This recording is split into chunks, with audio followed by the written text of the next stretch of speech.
Hey guys, tonight we're taking a quiet walk through one of the world's oldest cities, the ancient city of deep in the cradle of civilization.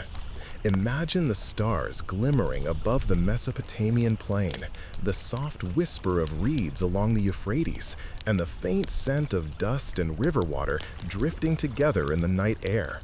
You're standing where humans first began to build cities, write words, and dream of eternity. Not bad for a bedtime stroll, right? You probably won't survive this one, mostly because hasn't existed for about 4,000 years. But don't worry, you're just visiting in spirit. So, before you get comfortable, take a moment to like the video and subscribe, but only if you genuinely enjoy what I do here.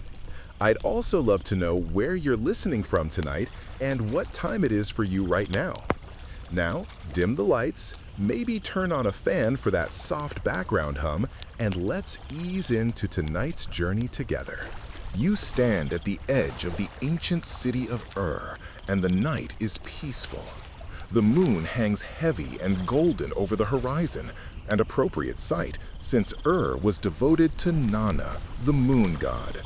His ziggurat, though still distant, dominates the skyline even now. The wind stirs fine dust across the baked earth beneath your sandals. Beyond the outer walls, the plain stretches endlessly, flat, silent, and dotted with dark pools of irrigation water that catch the moonlight like shards of glass. The walls themselves rise before you, broad and solid, made of sun-baked mud bricks. They aren't tall like medieval castle walls, but they're thick, built not to stop invaders so much as to keep the floodwaters of the Euphrates from swallowing the city whole. The river runs only a short distance away, its lazy current shimmering under the moon. Somewhere out there, frogs croak and a lone reed flute drifts faintly through the air. You breathe in the mingled scent of clay, damp reeds, and wood smoke, a smell that's been gone from the earth for thousands of years. At this hour, sleeps lightly. The city is at peace, but alive in quiet ways. You can almost sense the heartbeat of it, millennia compressed into this still moment. The torches flicker on the parapets, manned by two weary guards who likely wish they were home with their families. You give them a slow wave. They nod back, suspiciously. Outsiders rarely appear at this hour, especially ones wearing strange modern clothes. But then again, you're not quite real to them either. More like a dream, slipping between centuries. The guards murmur something about the tides of the Euphrates and whether the moon looks larger tonight. It's a reminder that for the people of the moon isn't just a light in the sky. It's a living deity who governs time, fertility, and fortune. When the moon wanes, some worry that Nana has turned his face away from them. And tonight, his face is full, serene, benevolent. You're lucky, it seems. You trace your fingers along the rough surface of the gate's mud brick archway. Each brick bears a small wedge-shaped stamp, the king's seal. These bricks are the signature of Namu, the ruler who built much of this city's grandeur around 2100 BCE. Historians still argue whether Namu was more of a visionary statesman or just an efficient tax collector who liked big temples. Either way, his work endures. Beneath your palm, the clay feels cool, even under the desert's fading warmth. Passing through the gate feels like entering another world. Inside, the air changes. It's denser somehow, infused with the warmth of hundreds of sleeping hearths. You can hear the faint rustle of straw mats, the muted lowing of cattle penned near the walls, and the faraway splash of someone drawing water from a cistern. Somewhere, a dog barks once and goes quiet again. Your feet crunch softly on the packed earth road, worn smooth by countless sandals. You notice how the path slopes gently inward toward a narrow trench, an early drainage system to guide away rain and wastewater. Ingenious, really. The Sumerians may not have invented Netflix, but they did figure out plumbing. Though, in fairness, not the kind you'd want to rely on after a heavy dinner. Just beyond the inner wall, a small shrine stands beside the road. Its doorway glows faintly from an oil lamp tended by an old woman wrapped in linen. She sprinkles a few grains of barley onto a clay altar, a humble offering to Enki, the god of fresh water and wisdom. You pause respectfully. She doesn't seem startled by your presence, only curious. Perhaps she thinks you're a traveler from another city, or perhaps she knows exactly what you are, a wandering soul from a future she'll never see. You move on, guided by the faint light of the moon. The main thoroughfare stretches ahead, lined with flat-roofed houses made of the same pale mud brick as the walls. Many are 2 stories tall, with narrow wooden ladders leading up to the roofs, where families sometimes sleep on warm nights. The doors are wooden but low. People here are shorter on average than you. You'd have to duck to step through most of them. The air carries the comforting smell of cooking fires gone cold and the soft sweetness of dried dates stored in clay jars. You glance upward and see a flicker of movement. A cat, maybe, darting across the roofline. The Sumerians adored their animals, even if they didn't worship them like their Egyptian neighbors.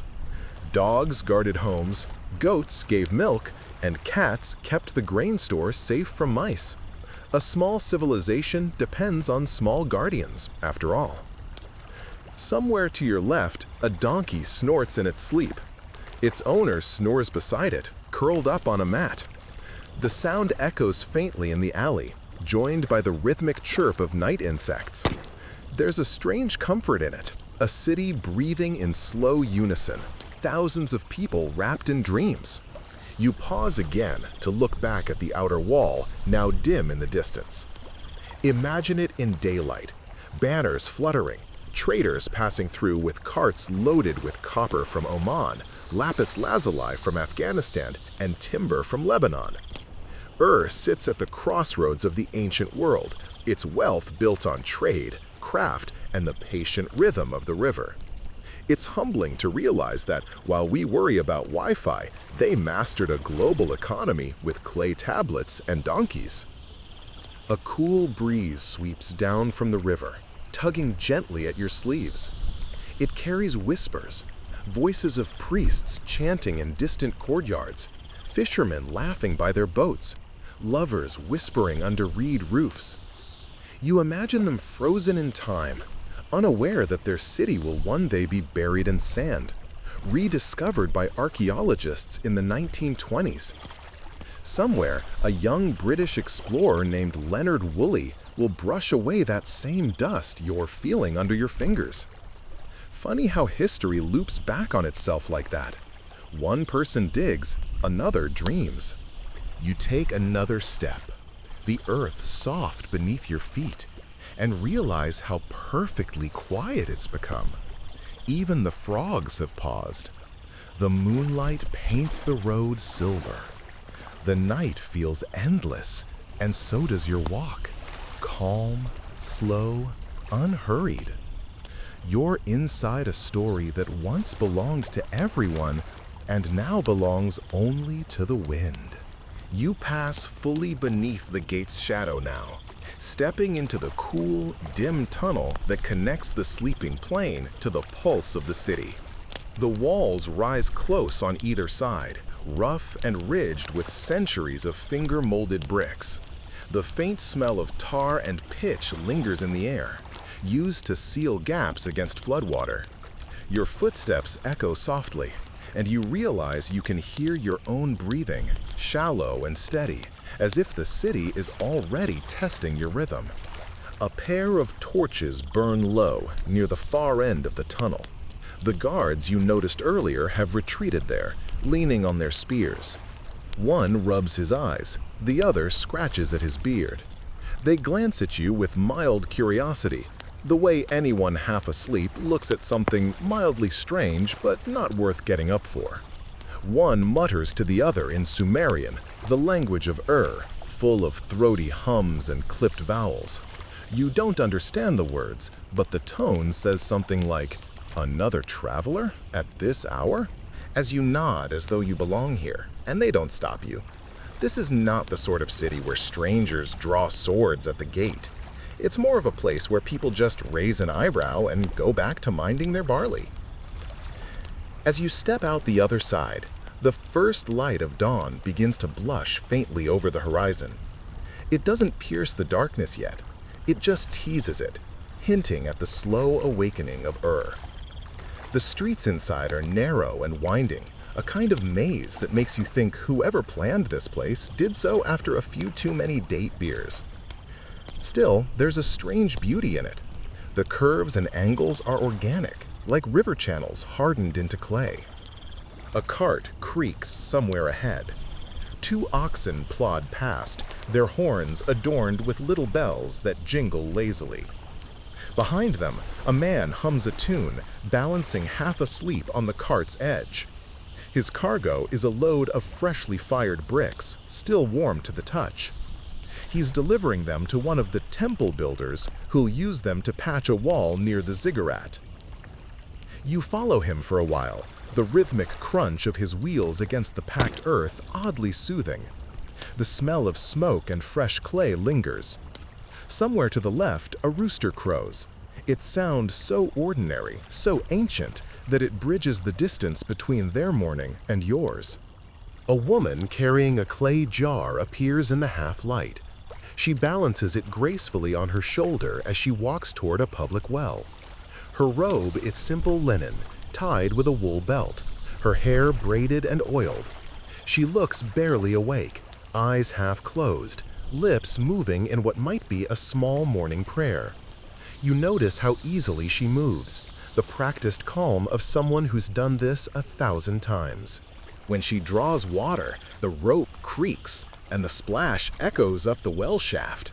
You can almost feel the coolness rising from below. She glances at you once, then just smiles faintly and goes on her way. The people here don't startle easily. Perhaps they've seen stranger travelers than you. Merchants from Elam, soldiers from Akkad, gods in disguise. In it's best not to ask too many questions before breakfast. As the sun begins to edge higher, you reach the inner gate square. This is where travelers enter the city proper, where guards keep an eye out for smugglers and tax dodgers. A few traders are already setting up their stalls, spreading woven mats on the ground. Baskets of onions, jars of sesame oil, and small piles of copper trinkets appear as if by magic from the shadows. One man unrolls a bundle of lapis lazuli beads, deep blue, glinting faintly even in the dim morning light. They've traveled hundreds of miles from the mountains of Afghanistan, passed from hand to hand until they arrived here. You pick one up, feel its weight, its cool smoothness, and wonder how many lives touched it before yours. The trader grins, missing 2 teeth, and offers it to you for a handful of barley grains, the universal currency of this world. You politely decline. You didn't pack barley. You barely packed sleep. From the gate square, a broad avenue stretches toward the center of It's the main artery of the city, lined with workshops and storehouses. The ground is uneven, worn smooth in places by centuries of carts. The houses here are simpler, homes for workers, brickmakers, and servants. You can hear muffled conversations from inside, the rustle of reed mats being rolled, the splash of someone washing a child. You pass a wall where a cuneiform notice has been freshly pressed into a clay slab and left to dry. The wedge marks catch your eye. It's a public announcement, something about tax rates on fish and wool. Historians still argue whether these early records were meant to inform citizens or just remind them who was in charge. Either way, bureaucracy has deep roots. A little further on, you come across a guardhouse where a pot of something warm simmers over a small fire. The guards inside are chatting quietly, dipping bits of bread into lentil stew. One waves a lazy greeting as you pass. You nod back, inhaling the scent of the stew. It's hearty, earthy, comforting, a recipe you suspect that hasn't changed much in 4,000 years. One of them chuckles and says something that sounds suspiciously like, "Still better than the palace cook's experiments." You smile to yourself. Some jokes never age. Beyond the guardhouse, the street narrows again. The walls close in. You duck beneath a low wooden beam that supports the corner of a leaning house. Water drips from a clay pipe into a small drainage channel, a clever engineering trick that keeps the foundations from melting away during floods. You follow the trickle for a moment, admiring the simple elegance of it. The Sumerians were practical people. They understood that cities survive not by grandeur, but by good gutters. You pause when you hear a soft chanting in the distance. It's a group of temple apprentices, their voices blending as they sweep the street before the priests arrive. They sing in rhythmic cadence, each verse a praise to the moon god Nana, thanking him for the new day. The sound drifts through the alleys like incense, ancient music wrapped in dust and devotion. You turn a corner and catch sight of a small courtyard just as a baker opens his shutters. The smell of fresh bread rolls out like a warm wave, rich with yeast and smoke. He greets the apprentices with a sleepy grin, handing them a few crusts in exchange for good luck. You watch as they bow their heads in gratitude and continue their chant down the street. The baker glances your way, shrugs, and says something like, "Up early, stranger." He gestures toward the oven, a large beehive-shaped clay structure. Inside, flat loaves cling to the walls, browning in the heat. You can almost taste the crisp edges. He pulls one out with a reed stick and sets it on a stone shelf to cool. You imagine that somewhere, millennia later, archaeologists will find the same kind of oven buried in dust and ash, perfectly preserved, and wonder who once baked there. The sun has risen now, spilling gold over the mud brick walls. Fully awakens, roosters crowing, children laughing, hammers tapping, donkeys braying. The guards at the gates straighten up. The traders shout their first prices. The quiet night you entered has turned into a living organism, the pulse of humanity in its earliest form. You pause at a crossroads, the city stretching before you like a maze of memory. To your left lies the canal district, to your right the residential lanes, and straight ahead the towering ziggurat, now glowing in the dawn. You'll go there eventually, but for now, you just breathe, taking in the hum of this world awakening around you. There's a strange peace in realizing how familiar it all feels. People hurrying to work, grumbling about prices, tending fires, and trying to make their lives just a little better. History may look ancient, but the people inside it were no more mysterious than you. A small boy runs past, chasing a clay ball with his dog. He stops just long enough to grin at you, then disappears around a corner. You smile back, hearing his laughter echo long after he's gone. For a moment, you stand there under the shadow of the gate, watching come alive. The moon fades slowly into the brightening sky. Somewhere, a pot breaks, someone swears softly, and life goes on. The first light of morning spills down the narrow streets of like thin threads of honey, catching on uneven walls and flickering across pools of yesterday's rain. You take a slow breath and start walking deeper into the city. The sounds around you shift from sleepy murmurs to the low hum of life in motion, feet shuffling, doors creaking, goats bleating, and the faint rhythmic splash of someone washing clay pots. The street you follow winds tightly between houses built shoulder to shoulder, leaving only enough space for two people to pass. The walls are pale, sun-bleached, their plaster patchy where floods have licked them away over time. Mud brick is durable, yes, but not invincible. You can tell which homes belong to wealthier families. They've added a coat of whitewash to keep the heat out and, frankly, to make the place look less like a sandcastle that's seen better days. As you turn a corner, a young boy darts past carrying a basket of figs, his sandals slapping against the packed earth.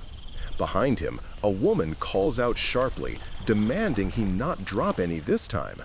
He shouts something cheeky back that makes her roll her eyes. You can't help but smile. Civilization has progressed through many stages, but children being slightly annoying in the morning? Timeless. The smells of breakfast drift through the air, barley porridge, fried onions, a faint tang of goat cheese. Somewhere, a small clay stove crackles as someone reheats yesterday's stew. The aroma is thick and comforting, like the warmth of bread rising in a room too small for secrets. You pause outside one doorway where two women are chatting over their cooking pots, each wearing long linen dresses that reach their ankles. One stirs the pot while the other grinds grain with a handstone, her rhythm steady, almost musical. They nod at you politely, then return to their gossip. Something about a merchant's wife and a missing shipment of wool. Scandal, even at sunrise. A man pushes a donkey cart past you, piled high with bundles of reeds. He's muttering under his breath about how much cheaper they used to be last season. Historians still argue whether had anything resembling inflation, but judging by his tone, you'd bet your last shekel it did. He stops at a doorway marked by a small clay plaque, a kind of ancient street sign, and begins unloading his reeds into a narrow courtyard. You follow the twisting lane, watching as the morning light deepens. Overhead, thin beams of wood stretch between rooftops, sometimes holding up woven mats to create patches of shade. It gives the feeling of walking through a living tunnel, half street, half shelter. A stray dog trots by, tail wagging, tongue lolling, then disappears into a side alley that smells suspiciously like a fish market. One of the homes has its door open, revealing a courtyard beyond. You pause to peek in, pretending to admire a wall carving. Inside, a man sits cross-legged, writing on a clay tablet.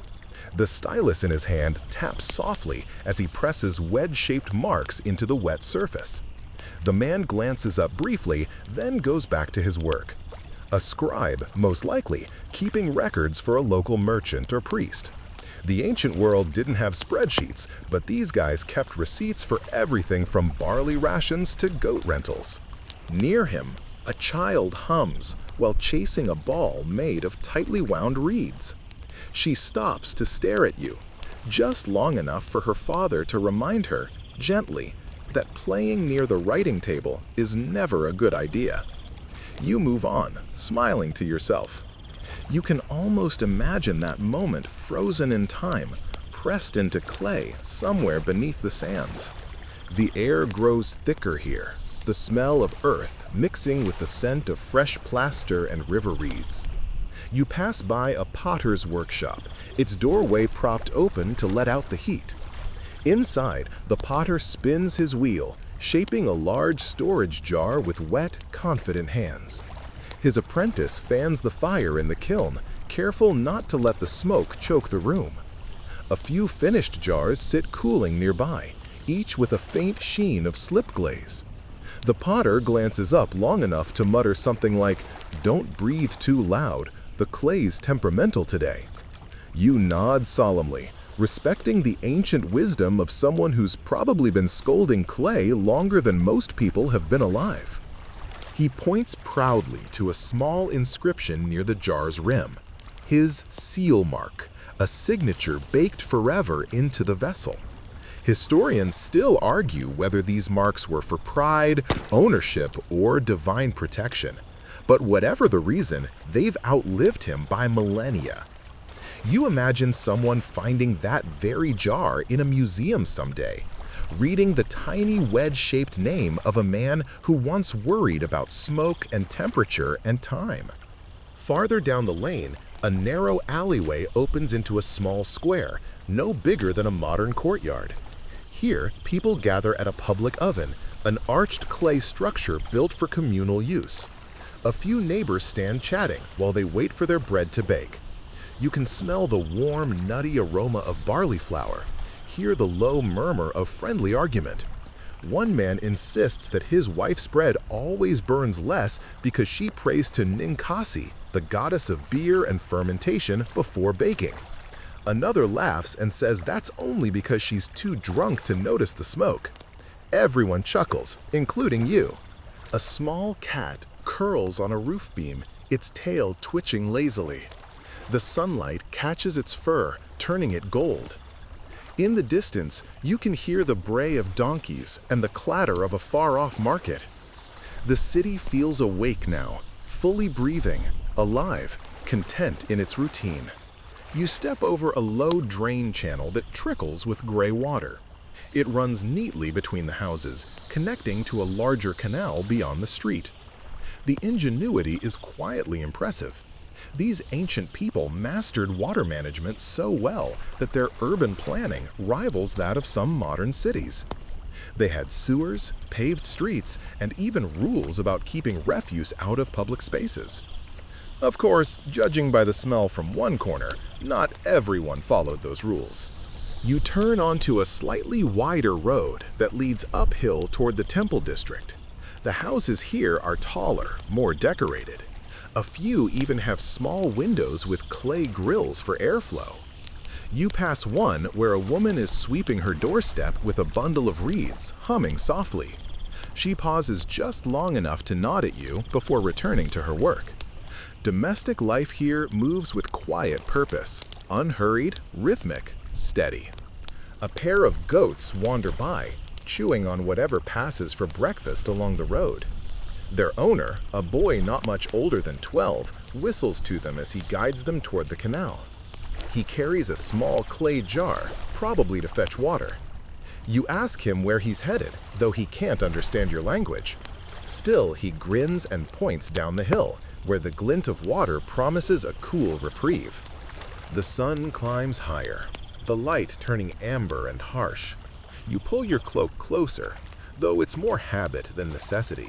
There's no real danger here, only heat and history. The shadows shorten, and you catch sight of something curious. A tiny shrine built into a wall, decorated with a carved moon symbol. Someone has placed a handful of dates there as an offering, perhaps to Nana, or maybe to keep the household spirits happy. You take a moment to study it, feeling a strange mix of reverence and warmth. It's small acts like these that built the bones of civilization, tiny gestures of faith, kindness, and hope. A sudden gust of wind swirls up dust around your feet, making you blink. The air is dry, but the smell of the river rides on it, a reminder that all this life depends on the Euphrates' steady pulse. Without the river, there'd be no no bread, no songs, no history to whisper you to sleep tonight. You pause at another crossroads, and for a moment you can see the ziggurat in the far distance, gleaming faintly under the brightening sky. You'll reach it later, but for now, you simply let yourself drift through the maze of streets, absorbing the rhythm of the morning. The people around you move in harmony with the city's quiet tempo, some laughing, some bargaining, some just existing. And you realize, as you take another slow step forward, that life in isn't just history. It's the same gentle hum that runs through every city, every era, the sound of people simply trying to live, one sunrise at a time. The lane narrows again, funneling you toward a quieter part of the city, where the chatter of merchants fades and the air smells faintly of baked clay and morning bread. Here, the streets twist between low mud brick homes, their outer walls smooth and blank except for the occasional small doorway or carved tablet marking a family name. It's peaceful in this neighborhood, no shouting, no market drums, just the soft murmur of daily life beginning behind the walls. You pause beside one doorway where the curtain has been pulled aside, and a woman beckons you in. There's no surprise in her gesture, no suspicion, Hospitality, after all, is an old Sumerian virtue. You duck slightly to step through. Doorways here are built low, perhaps to keep out the heat, or perhaps to remind guests to enter humbly. Inside, the air changes instantly, cooler, still, carrying the scent of plaster and fresh grain. You find yourself standing in the heart of a Sumerian courtyard home, a world within walls. Sunlight spills from an open square in the roof, brightening the small central yard where a clay basin collects rainwater. Around it, rooms open in every direction. A kitchen to one side, sweeping chambers beyond, and a small shrine tucked in an alcove near the door. It feels intimate, safe, almost secret. A pocket of calm carved into the chaos of the city outside. The woman introduces herself softly, her words lilting like reeds in wind. You can't quite understand, but her gestures speak enough. She's a mother, a caretaker, probably a weaver. Her hands are calloused but graceful. A child peeks from behind her skirt, giggles, and vanishes again. The woman laughs quietly, motioning you toward a low bench made of packed clay and woven mats. As you sit, your eyes wander. The walls are decorated with clay cones pressed into geometric patterns, some painted with faded pigments, red, white, black. They give the home texture, like an ancient form of wallpaper. On one wall hangs a string of dried fish. Another holds a row of small clay jars labeled with wedge marks for oil, flour, and grain. A small niche shelters a figurine, a female form with wide eyes and clasped hands. She's the household goddess, perhaps Inanna in miniature, protector of hearth and home. The woman gestures toward the basin and offers you a ladle of cool water. You accept, and it tastes faintly of clay and minerals, refreshing after your dusty walk. The child reappears, curious again, clutching a toy made of reeds and clay beads. He looks up at you, eyes bright. You wave, and he shyly hides behind a column. From somewhere deeper in the house, a man's voice hums a tune, low, steady, probably a work song. He emerges a moment later, carrying a bundle of reeds and a small wooden frame. He's making a chair, or what passes for one, a simple lattice woven with cord. He nods to you, friendly but reserved, then sits down to continue his work. The rhythmic creak of reeds fills the air, accompanied by the gentle cooing of a pigeon perched in the roof opening above. In the kitchen alcove, a small clay hearth smolders. Over it, a pot bubbles faintly, the smell of lentils and onion wafting up. The woman stirs it with a wooden spoon, adding a pinch of salt scraped from a small dish. Food here isn't extravagant, but it's nourishing, crafted with care. You watch her press small balls of dough flat, then lay them against the inner wall of the oven, where they puff and brown in moments. The scent is warm, yeasty, irresistible. She breaks off a piece and offers it to you. You take a bite. It's chewy, smoky, and just slightly salty. Delicious. She smiles proudly, and you nod in approval. Somewhere, a rooster crows again, as if seconding your review. As you eat, you notice a small clay tablet resting on a shelf. The man picks it up, wiping his hands on a cloth before showing it to you. It's covered in neat, wedge-shaped marks, cuneiform, the written language of He points to the top line and says something that might translate to debt record or inventory. Historians still argue whether such household tablets were personal ledgers or mini prayers disguised as math homework. Either way, it's oddly touching. This family, long gone, once kept track of their world the same way you might jot down a grocery list. He chuckles softly, pointing at a second line, then gestures toward the storage jars. You realize he's explaining their daily grain allowance. a system so organized that every crumb of bread is accounted for. Bureaucracy, it seems, was alive and well in ancient Mesopotamia. You smile, imagining him sighing over taxes even 4,000 years ago. A sudden gust of wind carries down through the open roof, rustling the hanging herbs and stirring the dust in lazy spirals. The child giggles, chasing one with his hands. His mother calls him back, half amused, half exasperated. You can hear neighbors' voices faintly through the walls. Laughter, a snatch of song, the steady rhythm of life repeated endlessly in every home along this street. After breakfast, the woman takes a small bowl of barley grains to the household shrine. She sprinkles a few into the basin, murmuring a prayer. You watch quietly.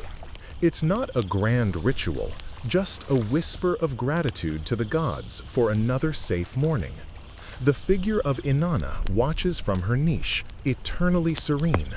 For a moment, the air feels thick with something ancient and tender, the weight of faith made simple. The man stands, stretches, and points toward the courtyard's back gate, inviting you to see the rest of the house. You follow as he leads you past the sleeping room, just a raised platform covered with mats and woven blankets. On the wall, bundles of wool hang neatly beside a small spindle and loom. This is the woman's domain, where she spends her afternoons weaving cloth for trade or temple offerings. The patterns are geometric and precise, dyed with plant pigments that smell faintly of smoke and earth. He gestures proudly toward a small storage room at the back, cool, dark, filled with clay jars sealed with mud caps. You notice one broken open, revealing dates glistening like amber in the low light. He plucks one out and offers it. Sweetness floods your tongue, rich, deep, ancient. You chew slowly, thinking how many thousands of mornings like this have come and gone unnoticed, swallowed by time. There's laughter from the courtyard again. The child is splashing in the water basin, and his mother feigns annoyance while secretly smiling. A pigeon flutters down for a drink. Somewhere above, the faint sound of a flute drifts through the air. A neighbor practicing, maybe, or calling his goats home. The melody is soft and meandering, like the Euphrates itself. The man sits again to finish his weaving. You watch his hands move, sure, patient, practiced. He hums under his breath, something that might be a love song or a work chant. The woman joins him, rolling more dough, and the child curls beside her, head nodding with sleep. The whole room feels suspended, like time itself has slowed to match their rhythm. You look up through the open roof, watching clouds drift lazily across the patch of blue sky. A bird crosses the opening, then another. The light shifts, warm and drowsy. The air smells faintly of bread, clay, and sunlit dust, the perfect lullaby of civilization's dawn.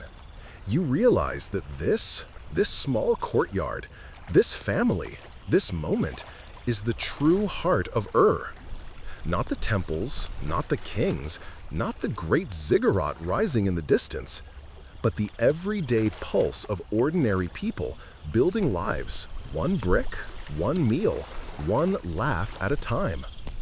The child yawns, and his mother hushes him, whispering something soothing. The father hums a little louder to drown out the city noise. And for a moment, it's as if you're sitting inside a memory, one still warm from the touch of human hands. When you leave the quiet of the courtyard home, the soundscape of begins to rise again. The hush of domestic life fades into the pulse of industry, a gentle but constant rhythm of work. You follow the scent of smoke and wet clay down a winding street that opens into a wider lane, where the hum of the artisans' quarter fills the morning air like a steady heartbeat. The first sound you notice is the thudding of mallets, soft and regular, echoing from every direction. Then comes the faint whistle of a potter's wheel, the rasp of sanded wood, the hiss of steam from a kiln. It's a city within a city, this place, a world devoted entirely to craft. The street itself is streaked with footprints and wheel marks. Clay dust coats everything in a pale sheen. The smell is a mingling of earth, smoke, and faint perfume from drying reeds. You walk slowly, careful not to step on the fragments scattered across the path. Shards of broken pots, discarded molds, splinters of copper slag, flakes of pigment. Even the waste here tells a story of creation. You pass a workshop where potters are already at their wheels. The master, a man with bare, clay-streaked arms, nods to you and keeps working, his foot turning the wheel in a lazy rhythm. The lump of clay in his hands spins smoothly, rising and narrowing with each touch. You watch him coax a graceful jar into existence, its form emerging as though it had been sleeping inside the clay all along. Beside him, an apprentice, perhaps 12 or 13, struggles with his own wheel. His pot wobbles dangerously, collapsing into a wet slide. The master chuckles and reaches over, reshaping it with a few practiced motions. The boy blushes but smiles, starting again. The rhythm of their work is hypnotic. Spin, shape, smooth, cut. The wheel hums quietly, and the soft rasp of fingers against clay seems almost like a lullaby. Behind them, a row of kilns glow faintly orange.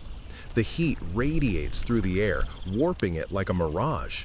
You can hear the faint crackle of firewood, the hiss of evaporating moisture.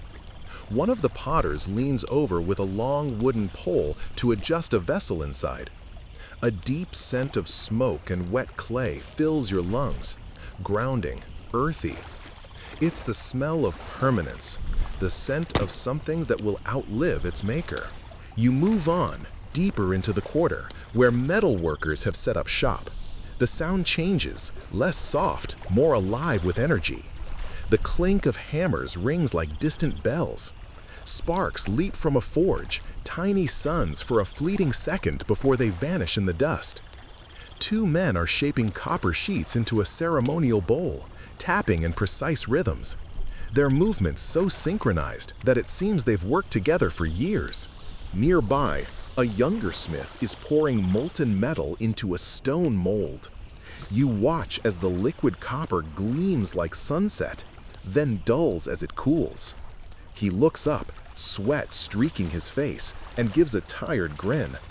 When he cracks the mold open, a small blade appears, flawed but beautiful, like a piece of trapped light. He nods in satisfaction, turning it in his hand before setting it aside for polishing. Across from the forges, under a reed awning, sits a group of weavers. Their looms are upright, strung with fine threads that shimmer in the sun. One woman guides her shuttle back and forth, her fingers so quick they blur. The sound of the loom is soft but steady. Thock, thock, thock. The rhythm of patience and precision. A pile of finished cloth rests beside her, dyed in muted blues and browns, the colors of river mud and sky. You reach out to touch one, and she nods permission. The fabric is surprisingly smooth, cool against your fingertips. You realize that this too is the language of work. Every hand here tells a story, of skill passed from parent to child, of errors learned and corrected, of beauty found in function. There's no rush, no shouting, no overseer's whip. Just focus, quiet pride, and the soft hum of creation. A man nearby is engraving a cylinder seal, his eyes narrowed in concentration. He sits cross-legged, the small piece of stone cradled in his palm. With a sharp bronze tool, he carves tiny figures, gods, animals, lines of script so delicate you can barely see them. When he's done, he rolls it across a strip of soft clay, revealing a miniature scene. Two worshippers before a horned deity, a crescent moon above. The impression is perfect. He looks up, smiling faintly, and gestures for you to take a closer look. You lean in, marveling at the precision, how such vast meaning can be contained in something so small. Farther along, another craftsman works with shell and lapis lazuli, inlaying pieces into a wooden board. The colors gleam under the light, deep ocean blue and creamy white. He's making a game board, perhaps a version of the royal game of You can see the tiny squares, each decorated with careful symmetry. He explains with gestures how players move the pieces, how luck and strategy intertwine. You nod, fascinated, and he laughs softly, knowing that even strangers can understand the language of play. The quarter buzzes with quiet energy, but there's something deeply soothing about it. Every action is deliberate, every sound belongs. The rhythm of craft is steady, ancient, a kind of music older than words. Even the air itself seems to vibrate with the pulse of creation. You pause at the edge of a courtyard where reeds are drying in neat bundles. Two women sit on low stools, splitting them with practiced ease to make mats and baskets. Their fingers move automatically, weaving patterns that their mothers probably taught them. They hum a tune as they work, something slow and repetitive, rising and falling with the rhythm of their weaving. It's a song meant not for performance, but for time itself, to mark the passing of moments through repetition. The smell of roasting grain drifts from a nearby stall, and you wander closer. A baker is working here too, shaping dough into small discs and pressing patterns into them with carved stamps. He smiles as you approach and presses one of the cooled breads into your hand. It's decorated with the same geometric designs you saw on temple walls. Art and sustenance merged. You take a bite, and the flavor is faintly sweet with honey. Children run between workshops, carrying baskets of clay or bundles of reeds, laughing as they go. Dogs nap in the shade, unbothered by the clamor. Every so often, someone calls out a greeting, and another answers without pausing their work. It's a kind of communal heartbeat where labor isn't merely survival, it's belonging. As the morning stretches toward midday, sunlight pours into the street, turning the air golden. You find a shaded wall and sit for a while, watching the artisans continue their dance. Potters shape, smiths hammer, weavers hum. Smoke curls upward, blurring the outlines of rooftops. Somewhere, a bell rings from the temple district, a soft reminder of time passing. But here, time feels circular, measured not by hours, but by finished jars, cooled blades, and woven cloth. You notice how everyone here works without waste? Clay scraps are re-wetted and reused.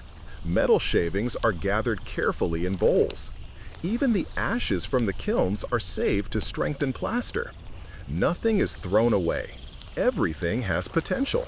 Perhaps that's why this place feels so peaceful, because nothing is meaningless. After a while, a potter sets down his work and joins you. He offers a cup of water flavored with crushed dates and herbs. It's cool, slightly sweet. You thank him, and for a while, the two of you sit in companionable silence, watching the world move around you. When you stand to leave, he gestures toward a freshly fired bowl cooling beside the kiln. The glaze gleams softly, like liquid moonlight. He presses it into your hands, a gift, though you're a stranger. You run your fingers along its smooth rim, feeling the warmth still lingering from the fire. As you step away from the artisan's quarter, you look back once more. The air shimmers above the kilns, and the sound of hammers fades into the hum of the city beyond.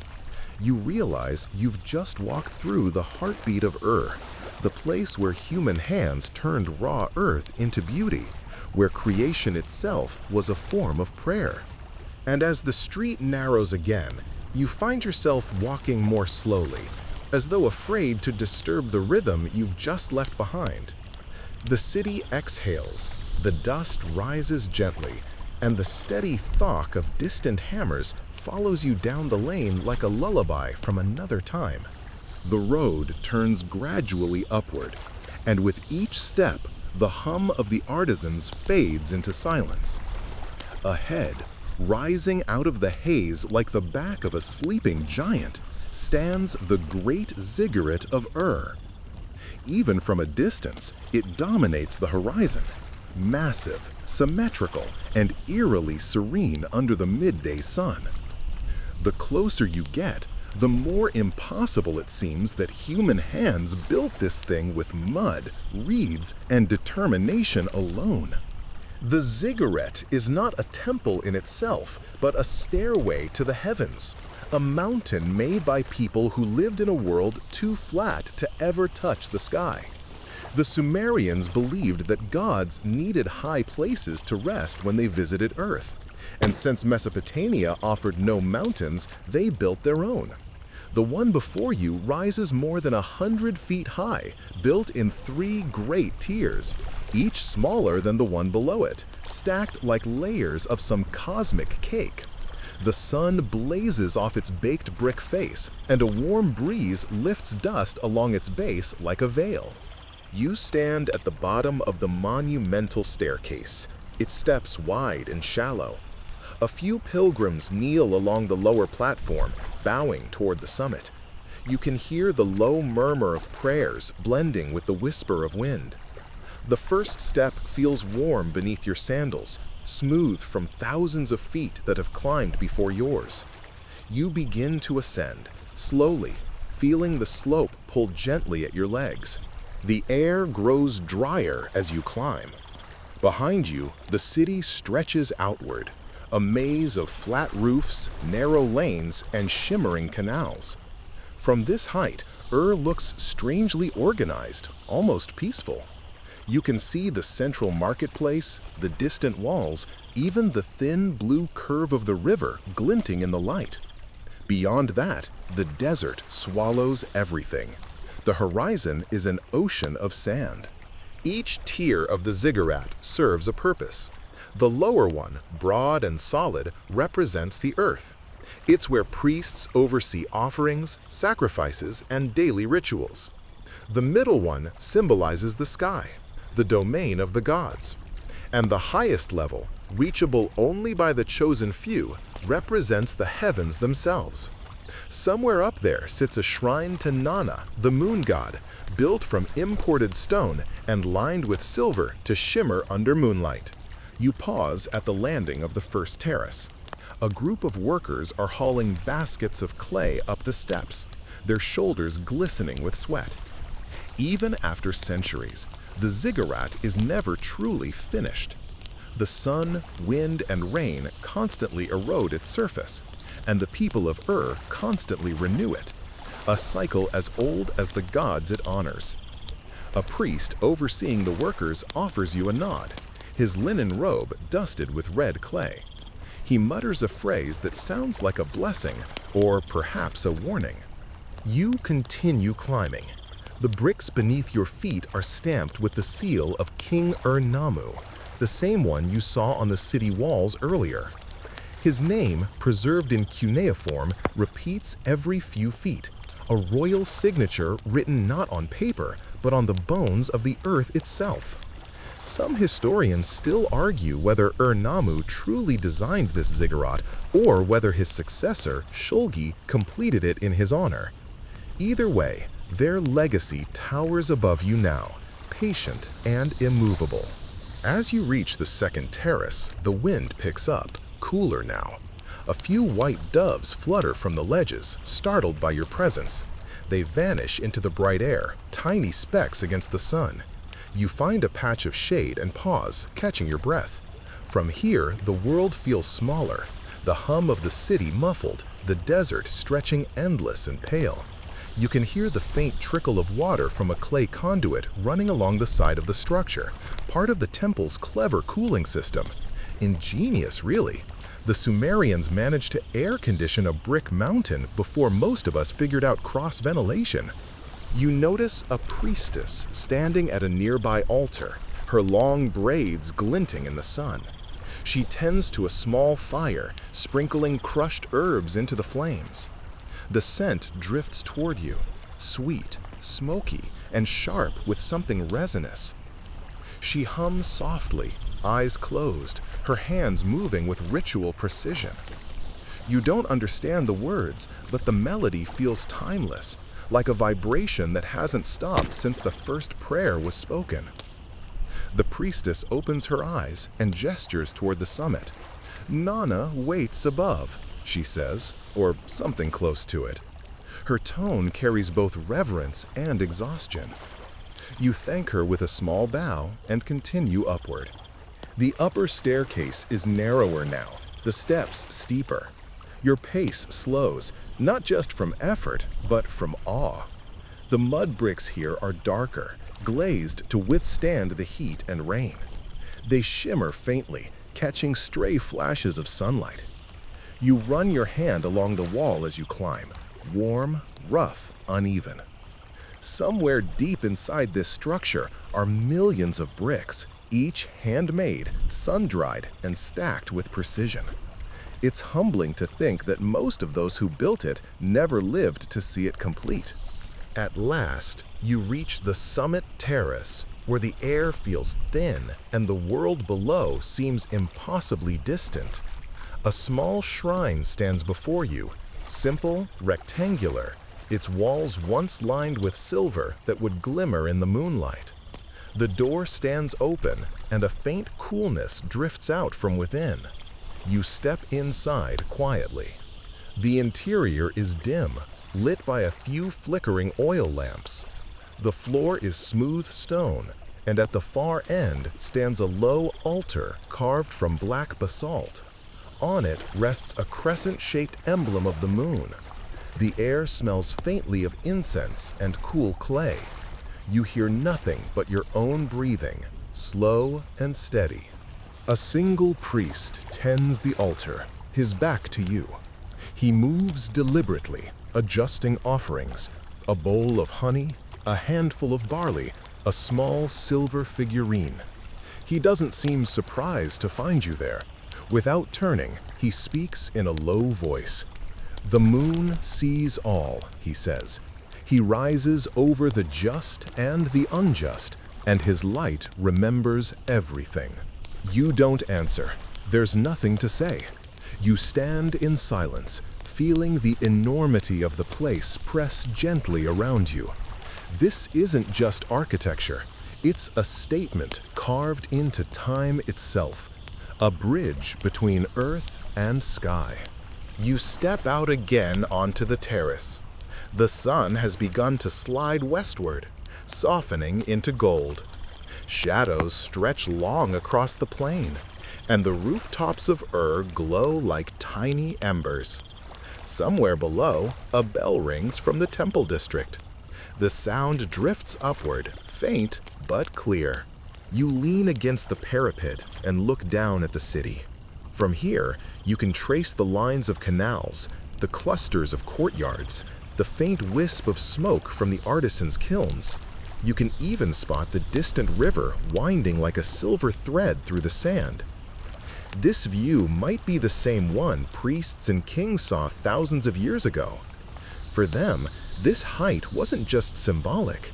It was a way to be closer to their gods, to the moon, to something vast and eternal. You close your eyes for a moment, and when you open them, the first star has appeared in the deepening blue. Soon, Nana will rise, bright and watchful, bathing his temple in silver light. You imagine the night ceremonies, priests chanting in the courtyard below, torches flickering, the scent of offerings rising toward the sky. It must be breathtaking to see. You start your slow descent, the steps glowing faintly in the twilight. As you walk, you can almost feel the pulse of the ziggurat beneath your feet, like a great heart beating inside the earth. Every step echoes softly, a rhythm as old as faith itself.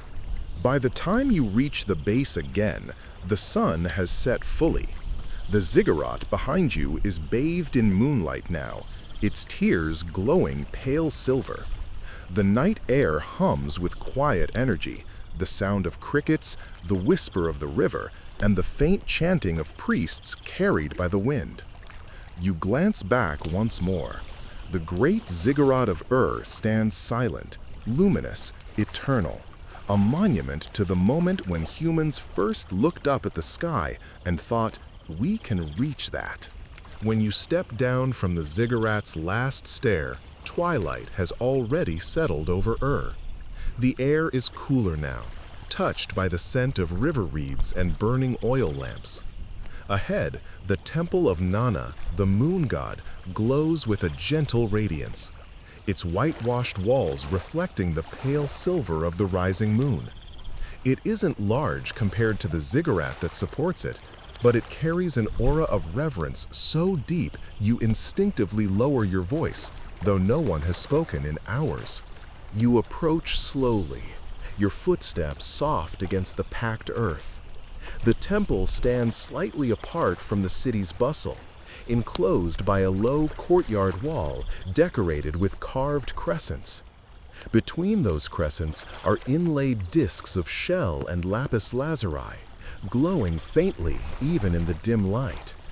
The faint hum of chanting drifts through the air, rising and falling like breath.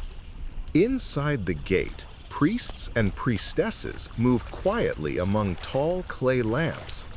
Each wears white linen robes cinched with cords of twisted silver thread. They pass between altars bearing small offerings, bowls of milk, polished shells, baskets of dates. You catch sight of one priest carrying a vessel of oil shaped like a crescent moon, its surface gleaming in the lamplight. At the center of the courtyard stands a sacred pool, shallow and calm. The water mirrors the moon perfectly, so that for a moment it looks as though the heavens have descended into the courtyard itself. You lean over the edge, and your reflection joins the divine image.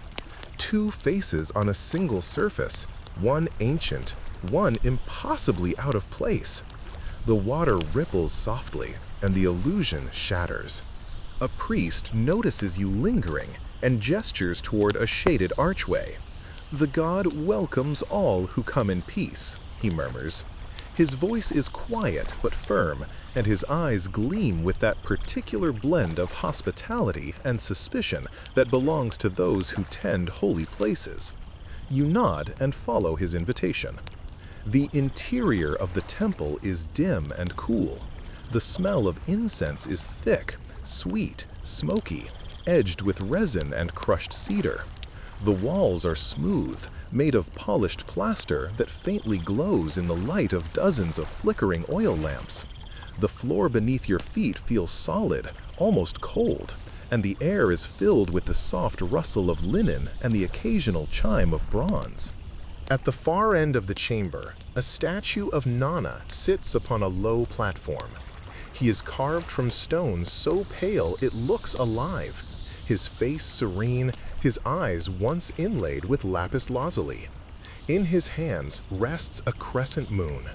The light from the lamps flickers over his form, making it seem as if he's breathing. You stand in silence, watching as a group of acolytes approach with offerings. They move like shadows, carrying small trays of food and flowers. One pours oil into a shallow bronze dish and lights it with a reed. The flame catches instantly, sending a wavering glow up toward the statue's face. The head priest begins to speak in a low, measured chant. The words are ancient Sumerian, long, fluid syllables that seem less like speech and more like music. His tone rises and falls like the tide, invoking blessings for the harvest, protection from flood, and guidance through the cycles of the moon. You don't understand the language, but you understand the intention. There's something universal about reverence, the way people lean forward slightly, the quiet hush of shared belief. A small fringe detail catches your eye, a cat curled up near one of the altar legs, asleep. its fur glowing in the firelight. No one disturbs it. Perhaps it's a temple pet, or perhaps cats here are viewed as creatures of good fortune. Historians still argue whether domestic cats in Mesopotamia were revered or merely tolerated, but in this moment it seems clear enough. This one belongs exactly where it is. You find a corner of the room and sit cross-legged, just observing. The rhythmic chants begin to feel hypnotic. Each repetition of a phrase echoes softly against the walls until you can almost feel it vibrating through the air. You slow your breathing without realizing it, matching their rhythm. The temple feels timeless, like you've stepped out of reality entirely and into a space where only the cycle of the moon matters. A young priestess passes by, carrying a bowl of silver dust. She sprinkles it gently across the floor, and in the lamplight, the particles gleam like scattered stars. The symbolism isn't lost on you. Heaven mirrored on earth, divine order recreated in small gestures. The ancients loved their symmetry. Then, with no announcement, the ceremony shifts. A low drum begins to beat, a deep, resonant sound that seems to come from the walls themselves. Another priest begins to play a stringed instrument called a lyre, its tone delicate and melancholy. The music rises in slow waves, carrying the chant upward. You feel it more than hear it, like the pulse of something vast. You close your eyes for a moment and imagine what this place must have been like at its height. Hundreds gathered under the stars, their faces turned upward as the priests invoked the moon god. Offerings of milk and honey shimmering in the firelight, the faint hum of insects from the river, and above it all, the great ziggurat behind you, towering into the heavens, its summit catching the moonlight like a crown. When you open your eyes, the ceremony is ending. The priests extinguish some of the lamps, leaving only the faintest glow near the statue. The temple settles into silence again. You realize the chants have changed the soundscape of your mind. Everything feels slower, softer, more deliberate. You wander toward the side chamber where sacred objects are stored. Inside, rows of small clay tablets rest on low shelves, inscribed with prayers and names of the faithful. Some are offerings from merchants hoping for prosperity. Others are vows from soldiers or farmers asking for protection. Each tablet holds a tiny voice from the past, captured in cuneiform strokes. You trace your finger near one without touching it. The wedge-shaped marks seem impossibly precise, almost mechanical in their consistency. It's strange to think that this careful pressing of stylus into clay is one of humanity's first written languages. From these marks, whole libraries will one day grow. You half smile, remembering how you once took handwriting for granted. Here, every stroke is devotion. A small oil lamp flickers beside you, casting soft shadows that dance across the inscriptions. You can't read them, but you imagine they say things like, "May Nana guard my home," or "Let the moon bless my journeys." Ordinary people, long vanished, whispering across time.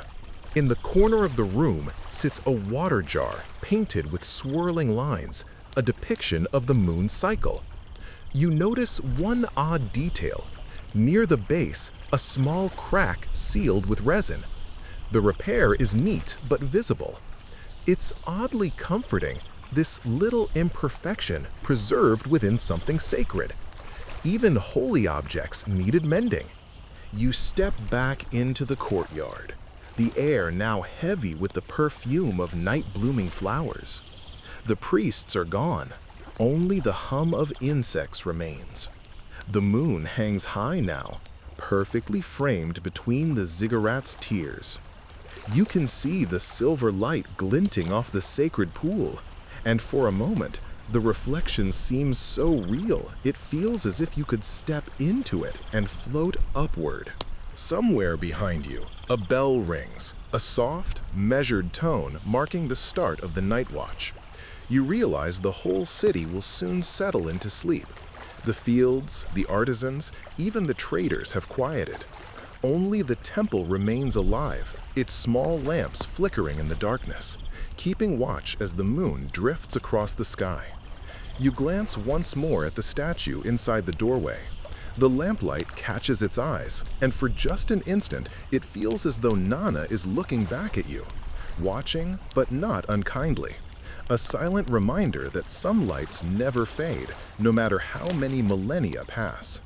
As you step out through the courtyard gate, the soft rustle of your footsteps mingles with the distant whisper of the Euphrates. The moonlight paints your path silver. Somewhere, the cat stretches and settles again beside the altar, perfectly at peace. And you walk on, beneath the gaze of an ancient god, feeling very small and very calm. Morning comes softly to the city of The sky blushes with shades of rose and gold as the first rays of sunlight spill over the rooftops. The city stirs awake, slowly and deliberately, like a great creature stretching after slumber. Merchants lift the shutters of their stalls. Farmers lead donkeys laden with baskets of dates toward the marketplace. Somewhere, a potter's wheel begins to hum. But today, your steps carry you not toward the market or the fields, but to a quiet courtyard near the temple walls. A place filled not with grain or incense, but with words. This is the House of Tablets, where the scribes of train and work. It's small compared to the grand temple of Nana, but what happens here is no less sacred. In this place, language itself is shaped, baked into permanence, one careful mark at a time. You step through a low doorway into the courtyard. The smell of wet clay and oil lamps fills the air. Around you, groups of apprentices sit cross-legged on reed mats, each holding a small square tablet and a stylus carved from reed. Their teacher, an older man with steady hands and an ink-stained robe, walks slowly between them, correcting posture, murmuring instructions, tapping a shoulder here and there when a symbol is written incorrectly. You pause to watch.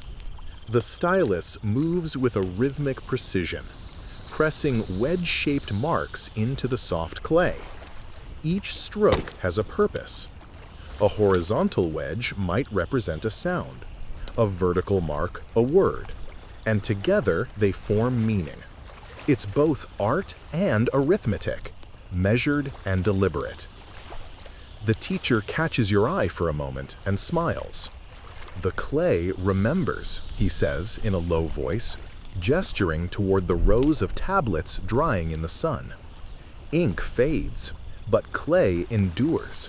A man's words here will outlast his bones. You nod, struck by the quiet power of the thought. In a world without paper, without printing presses, these small slabs of earth are the vessels of civilization's memory. You move closer to one of the apprentices, a boy perhaps 12 years old.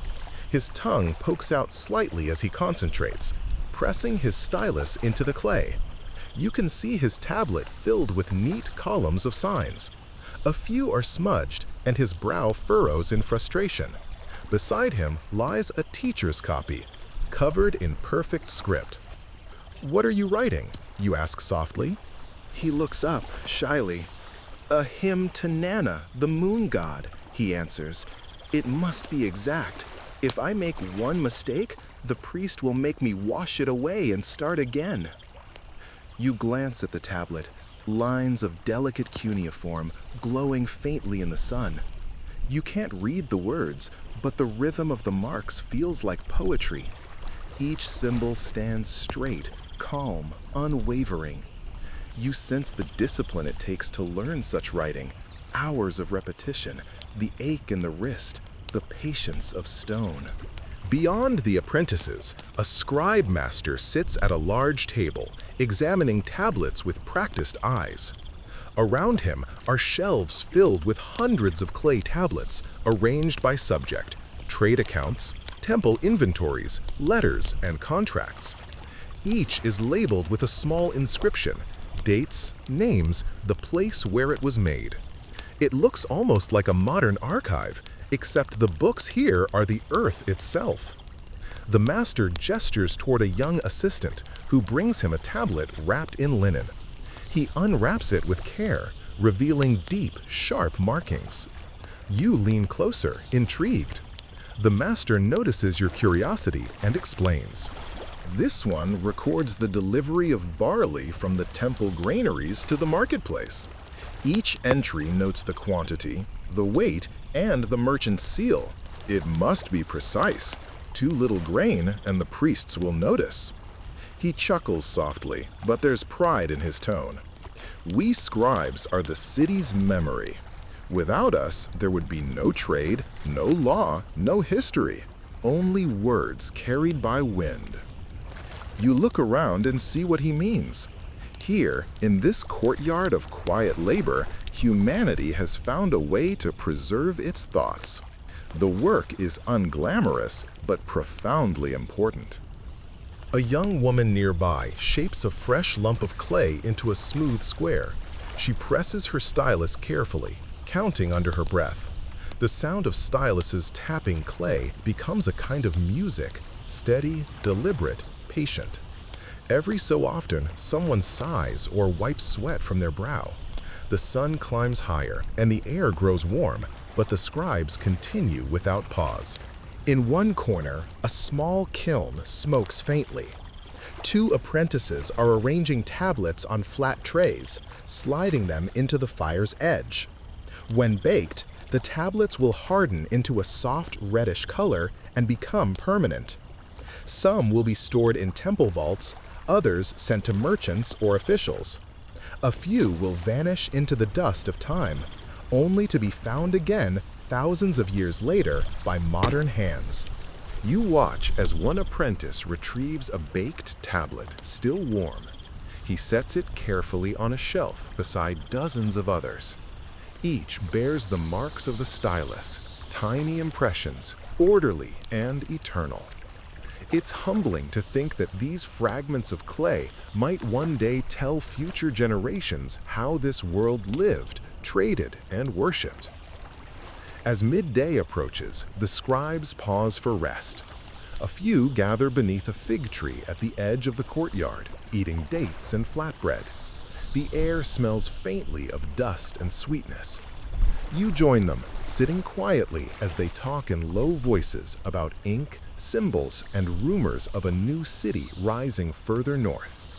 One of the older scribes turns to you. "Do you write?" he asks. You hesitate, thinking of your own time, of keyboards and screens, of words that live nowhere physical. "Yes," you answer softly, "but not like this." He nods thoughtfully. Writing changes, but the desire to remember stays the same. That is the heart of it.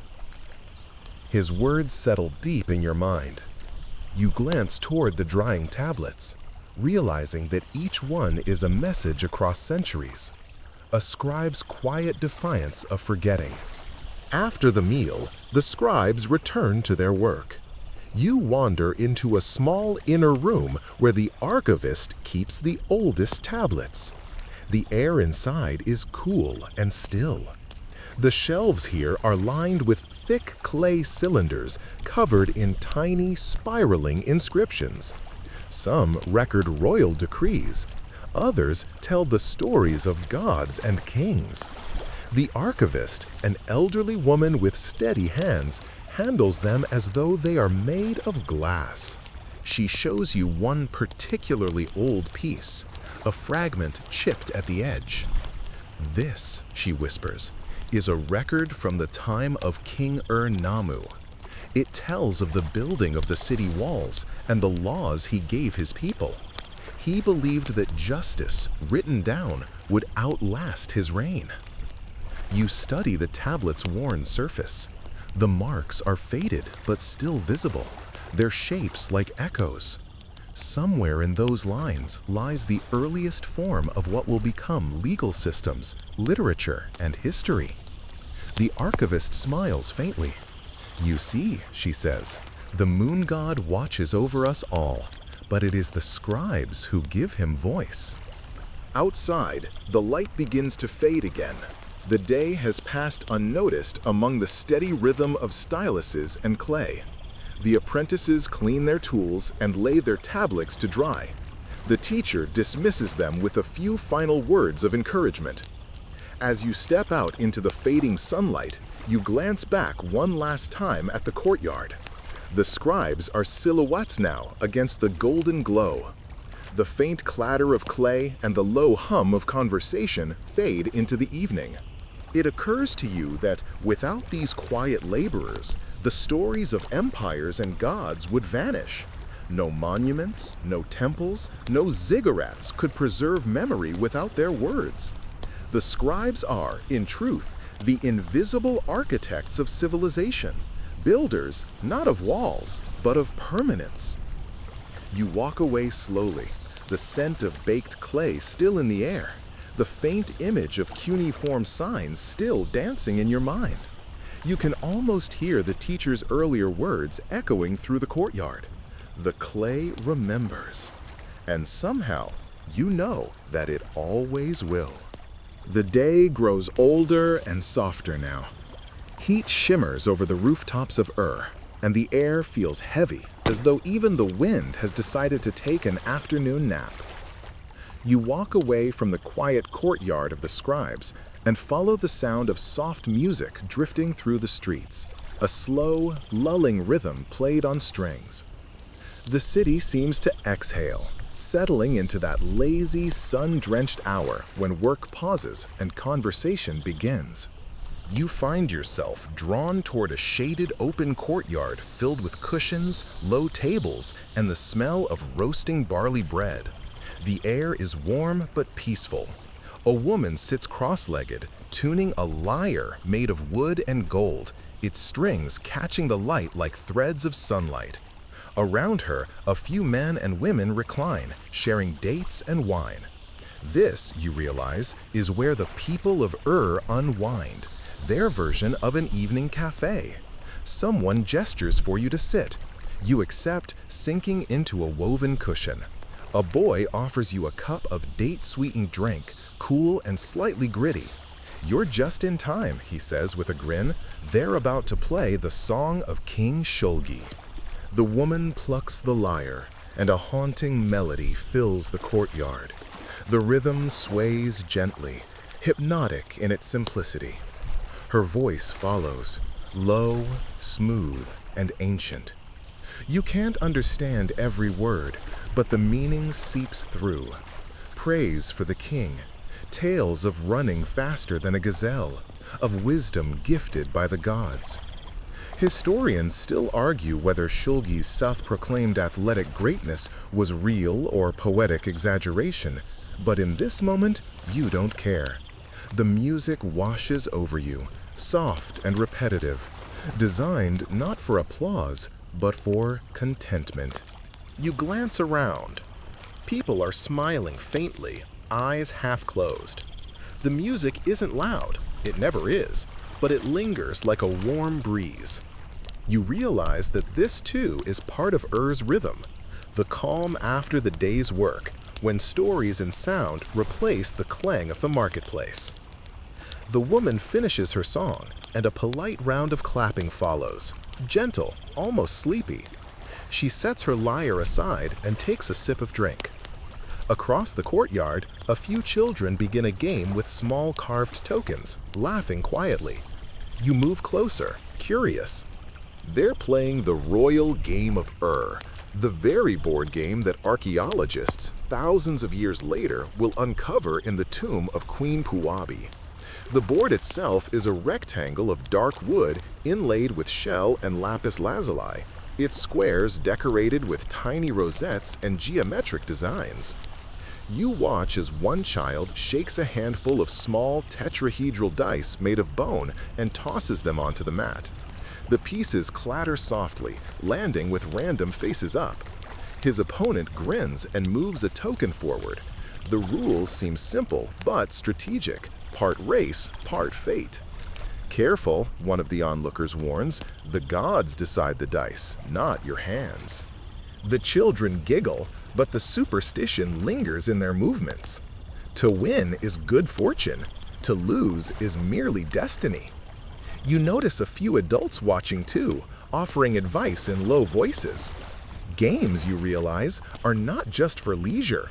They're small reflections of life's uncertainty, dressed up in laughter and luck. The sun dips lower, casting long golden beams through the open doorway. Someone lights an oil lamp. Its flame flickers gently, and a soft orange glow spreads across the courtyard. The air grows cooler, carrying the faint scent of the river. "This one," he says, "is about Enki and the creation of humankind." You lean in slightly. The story feels older than the city itself. He tells of Enki, the clever god of water and wisdom, who mixed clay from the riverbed and shaped it into men and women, breathing life into them so they might tend the earth. Of course, he adds with a sly grin, some say he did it to avoid doing the work himself. Everyone chuckles softly. It's a light joke, but it carries that ancient blend of reverence and humor that defines so many Sumerian tales. The story continues, how the gods squabbled over who controlled which city, how humans tried to build temples to please them all. The man pauses to sip his drink. Historians still argue, he says, whether these stories were myths or moral lessons, but I think they were lullabies for adults, ways to make sense of how big and strange the world really was. You smile at the thought. Maybe that's still true. Even now, people love stories that explain the chaos around them. Only the gods have changed their names. As the old man speaks, the sky deepens to indigo. The stars begin to show, one by one, until the heavens above shimmer like a field of tiny lamps. Somewhere far off, a donkey brays. The city hums quietly, settling into its nightly rhythm. You recline a little, feeling the cushion beneath you, the cool air brushing against your skin. The music returns, a flute this time, accompanied by a gentle tapping of a drum. A woman hums softly along, not words, just sound. It's hypnotic, almost trance-like. You realize how easily sound and silence blend here. The people of don't rush or shout. Even their celebration feels slow and deliberate. There's no stage, no applause, just shared presence. The boy beside you asks if you want to try the board game. You agree, and soon you're shaking the dice. They tumble over the mat, clacking lightly before coming to rest. The child laughs. Apparently, you've rolled well. He moves your piece forward. It's simple joy. You don't even care who wins. The rhythm of rolling dice, the flicker of oil light, the rise and fall of flute notes, it all melts into a soothing blur. At some point, someone brings out a tray of roasted chickpeas and salted fish. The flavors are earthy and satisfying. For luck, they say. You eat slowly, savoring the taste of this ancient snack that somehow feels comfortingly familiar. A sudden breeze drifts through the courtyard, carrying the smell of the river and distant reeds. The lyre's strings vibrate faintly, unplayed. You tilt your head back and look toward the moon, nearly full tonight. Its silver light spills across the rooftops, catching on the edges of the ziggurat in the distance. You think of the scribes from earlier, of their tablets and careful strokes. Maybe one of them will one day write about this moment, about music and games and quiet laughter. The woman with the lyre begins another song, slower this time. The melody drifts upward like incense smoke. You close your eyes and let the sound wrap around you. Somewhere nearby, a man murmurs, "The gods are listening tonight." You half smile. Whether or not they are, the people of seem content to imagine so. The game ends, the last note fades, and conversation dwindles into comfortable silence. The courtyard grows dim, except for the flickering lamp. Someone yawns. The lyre player begins packing her instrument, and the old storyteller stretches his back with a satisfied groan. You realize that in this city, even entertainment is a ritual, a way of thanking the gods for the day, for food, for companionship. The people here live within rhythm and repetition, a balance between duty and delight. You stand to leave, nodding your thanks to your hosts. The boy waves, proudly clutching the winning game piece. The old man chuckles. "Come back tomorrow," he says. "We'll teach you how to lose properly." As you step into the cool evening air, the sound of quiet laughter follows you down the street. The city is calm now. Houses closing their shutters, torches glowing in doorways, the distant hum of life settling down. You walk toward the river again, guided by moonlight. Behind you, the last notes of the lyre fade completely, leaving only the steady murmur of the Euphrates. And you think this, too, is history. Not battles or kings or grand decrees, but the soft rhythm of ordinary lives. Music, dames, stories shared at dusk. You leave the music and laughter of the evening courtyard behind, and the streets of unfold before you like a labyrinth of quiet life. The city at night is a softer place than the bustling streets you walked in the morning.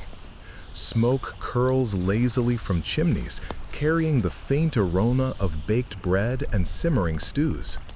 Shadows lengthen and mingle with the faint glow of lamps flickering behind low mud brick walls. You notice how every turn, every alley seems to hum with the muted rhythm of domestic existence. As you wander further, you enter the residential districts, the heart of everyday life. Narrow streets curve between rows of homes, most built of sun-dried mud bricks, with flat roofs used for sleeping in summer or drying grains in autumn. Laundry hangs in neat lines between rooftops, softly colored linens fluttering in the warm evening breeze. Children chase each other across open courtyards, their laughter echoing gently against the walls. Dogs trot lazily alongside them, tails wagging, tongues lolling in the heat. You pass a family gathering under a shaded veranda. A woman kneads dough in a large clay bowl, her hands moving rhythmically, while a man stirs a pot of simmering stew over a small fire. Two children play nearby with wooden toys, tiny replicas of chariots and animals painted in muted earth tones. One child trips, and the others laugh softly, helping him up. You notice the care in their movements, the easy trust and affection woven into every gesture. Historians still argue whether such domestic routines were largely communal or divided by gender and age. But here, watching quietly, the scene feels fluid and cooperative. A few homes are more elaborate than others. You spot one with a central courtyard surrounded by high walls, featuring a small shrine to household gods tucked in a corner. The family kneels together, offering a few grains and a clay figurine while whispering a prayer to protect their home. The scent of incense mingles with the aroma of cooking, creating an earthy perfume unique to Even the simplest domestic acts, cooking, cleaning, tending children, carry a hint of sacred rhythm, a quiet acknowledgement that life is both fragile and precious. You stroll along a narrow lane where artisans' work spills out into the street. A potter dries freshly shaped bowls on mats, while a small weaver balances on a rooftop loom, finishing a strip of dyed cloth. You remember the artisans' quarter from earlier, but here, creativity feels more intimate, embedded in daily life rather than formal trade. You notice a young girl painting small geometric patterns on a clay vessel, practicing carefully under the watchful eye of her mother. Even play is a lesson, a preparation for adulthood, blending art and utility seamlessly. The quiet routine continues deeper into the neighborhood. You notice small water channels running beside the homes, carrying river water to each courtyard. Children paddle their hands in the shallow streams, squealing when a fish or tadpole brushes their fingers.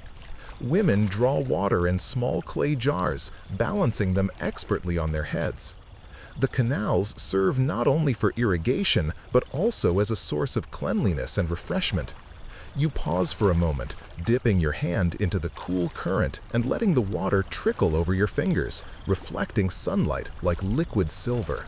Small animals wander freely in these streets. Cats slinking along walls, chickens scratching through dust, and goats tethered in shaded corners.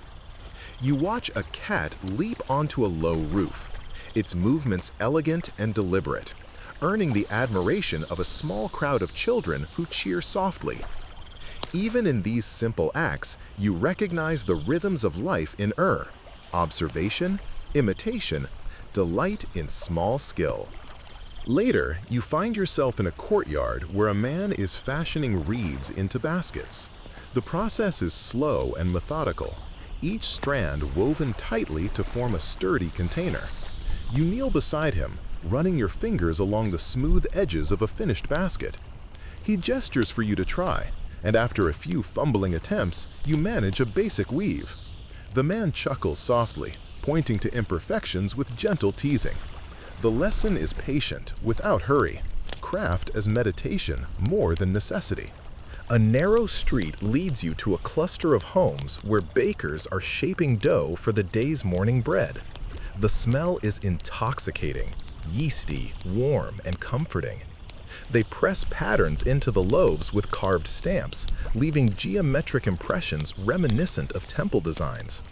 You sample a small piece, savoring the simple flavor of wheat and honey.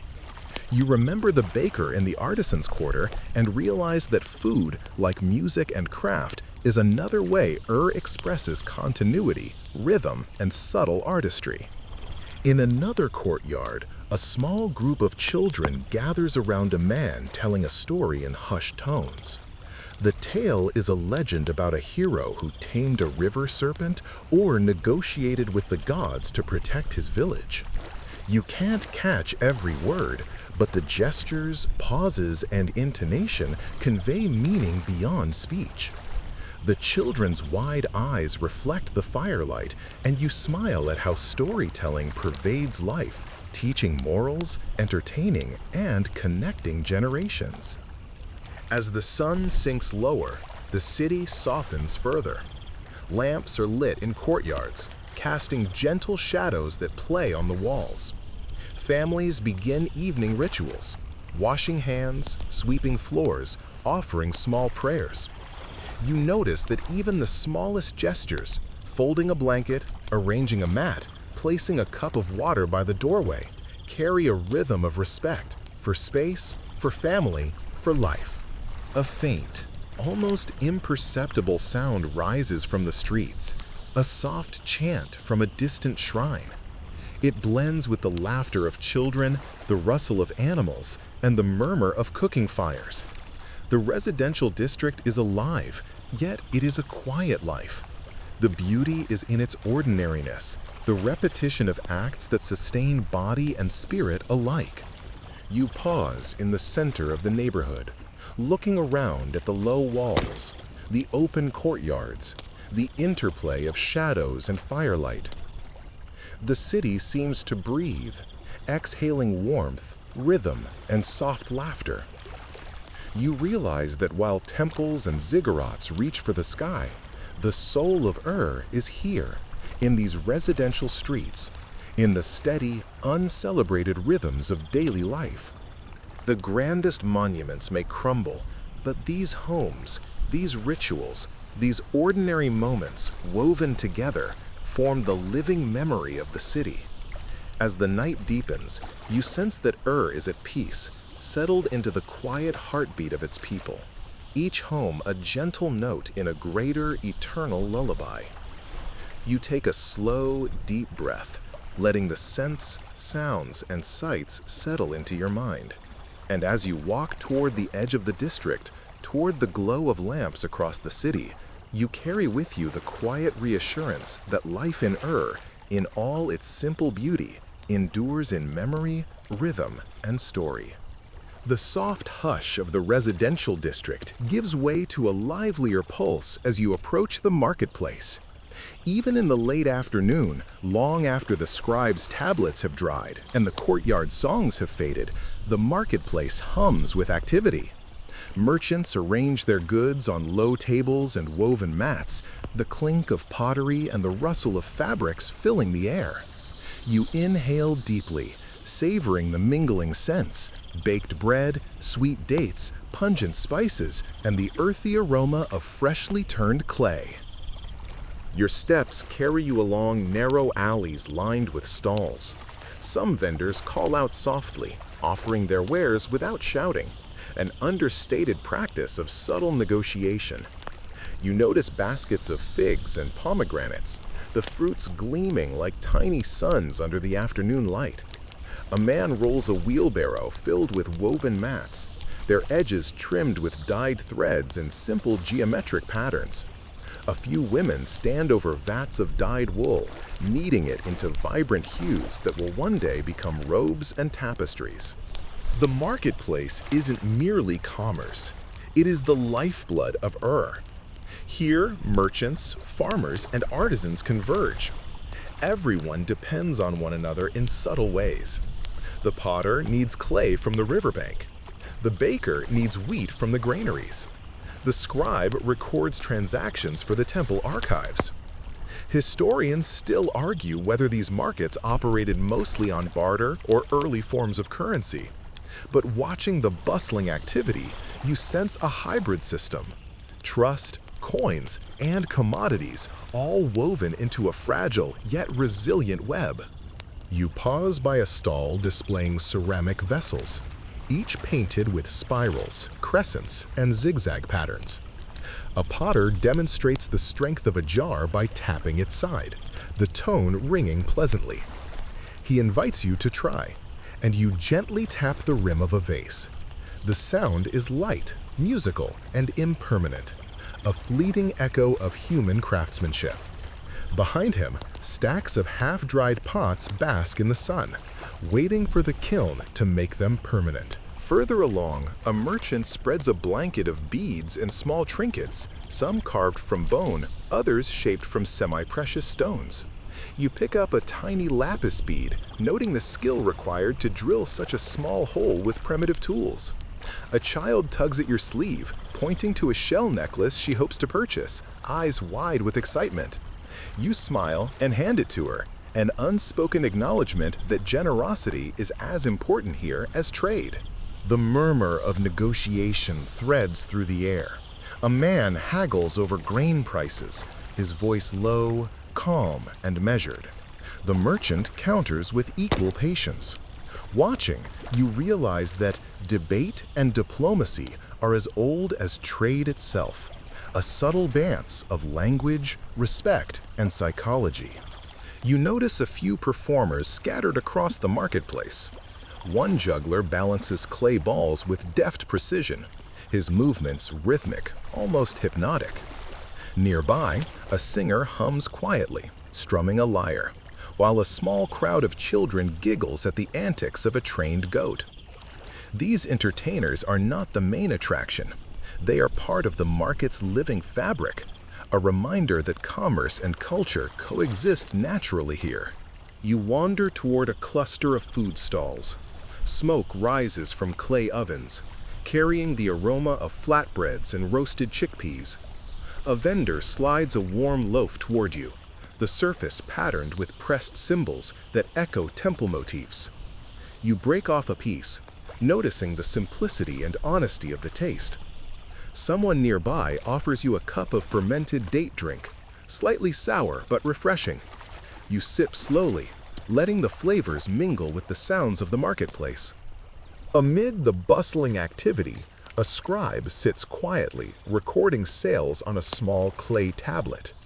You watch the stylus move with rhythmic precision, every mark deliberate. Even in the chaotic marketplace, order and record-keeping persist. It strikes you how intertwined daily life and bureaucracy are. One cannot exist without the other, and the scribe's quiet diligence ensures that the pulse of commerce continues uninterrupted. You pass a merchant selling copper tools and simple weapons. The blades glint faintly in the light, and you notice intricate inlays, small, almost imperceptible patterns that mark ownership or origin. You wonder briefly whether these were ceremonial, practical, or both. Historians still argue whether these tools were used mostly for farming, defense, or as symbolic gifts to gods and kings. In any case, the beauty is undeniable, evidence of skill and care in even the most utilitarian items. At the center of the marketplace, a fountain of water trickles gently from a carved clay spout into a shallow basin. Children splash quietly at the edges, their laughter mixing with the chatter of merchants. Women draw water to wash produce or cool their hands, and a few travelers pause to drink and rest. The fountain is modest but essential, reminding you that is not just built of walls and temples. It is sustained by life-giving water, quietly shaping the rhythm of the city. A few steps farther, you encounter a merchant with small clay figurines, each representing a god or deity. The figures are simple yet expressive, capturing the essence of Nana, Enki, or Inanna. You hold one briefly, a tiny crescent moon in clay, and feel the weight of belief, devotion, and artistry compacted into something so small. Even in the busy market, the sacred finds its place amid the mundane. You watch the sun dip lower in the sky, casting long shadows across stalls and courtyards. The marketplace slows slightly as families begin to return home. Vendors begin packing up unsold goods, children chase one last goat, and the aroma of cooking fires drifts faintly from nearby homes. You pause in the fading light, reflecting on how the marketplace is both a physical and social hub, a space where survival, artistry, economy, and culture intersect. You wander one last time through the alleys, noting details you may otherwise miss. A pot balanced precariously on a windowsill, a small mural etched into a wall depicting a harvest scene, a cat curled atop a pile of grain sacks. Even in bustling commerce, life retains its quiet, human touches. By the time you step toward the edge of the marketplace, the first stars have appeared in the deepening sky. Lanterns are lit, casting a soft golden glow over the streets. The air cools, carrying hints of the river and evening incense from nearby temples. You take a deep breath, letting the mingled scents, sounds, and colors settle into memory. And you realize something important. The marketplace is not just a place to buy and sell. It is the heartbeat of Its rhythm, its music, its negotiation, and its quiet reverence all create the pulse that sustains the city. Without it, the ziggurats, temples, and residential streets would exist but feel hollow. Here, in the ordinary transactions of daily life, the city truly lives. You walk slowly away, feeling the murmur of life linger in your chest, carried forward with every step. The city stretches outward in soft shadows, illuminated by lantern light, still breathing, still alive. You leave the fading glow of the marketplace and follow a narrow lane that carries the faint scent of smoke and earth. The sounds shift subtly. The clatter of pottery replaced by a rhythmic hammering, the soft rasp of carving, the occasional whine of a saw cutting through wood. You've entered the artisan quarter of a place where creation itself takes shape in slow, deliberate rhythms. The street is lined with small workshops, each a world of its own. A potter's wheel spins gently in one corner, the clay forming under skilled fingers into vessels both functional and beautiful. You lean in slightly, noticing the subtle symmetry of a jug, the delicate indentations along its rim. Pottery here isn't merely practical, it is a reflection of Ur's aesthetic sensibility. Even a storage jar or water jug carries designs and patterns, telling stories about gods, kings, or the river that nurtures the city. A few steps ahead, you spot a metal worker at a low forge hammering copper sheets into shape. Sparks flick up like tiny stars, and the rhythmic beat of the hammer is hypnotic. You realize that each strike, each measured movement, is a meditation as much as it is labor. Copper tools, ornaments, and ceremonial objects emerge from the forge, glowing with warmth long after they are shaped. You notice a small decorative dagger, its hilt inlaid with lapis lazuli, resting beside a tray of simple chisels. Even utilitarian objects are treated with care and beauty. Historians still argue whether artisans primarily served elite demands or community needs. But watching the workshop in motion, you understand that both drives coexisted seamlessly. Nearby, a weaver bends over a horizontal loom, pulling threads taut with quiet precision. She weaves wool and flax into patterns of muted colors, geometric motifs repeating in gentle symmetry. You kneel down to examine a half-finished cloth, noting how the interplay of threads forms both texture and story. A child sits at her side, imitating the motion with a small bundle of threads, learning the craft the way future generations always have, through observation, repetition, and quiet guidance. A potter, seeing your interest, gestures toward a partially dried clay tile. "This will decorate a temple wall," he explains. The tile is etched with the image of a crescent moon flanked by stylized water waves, an homage to Nana.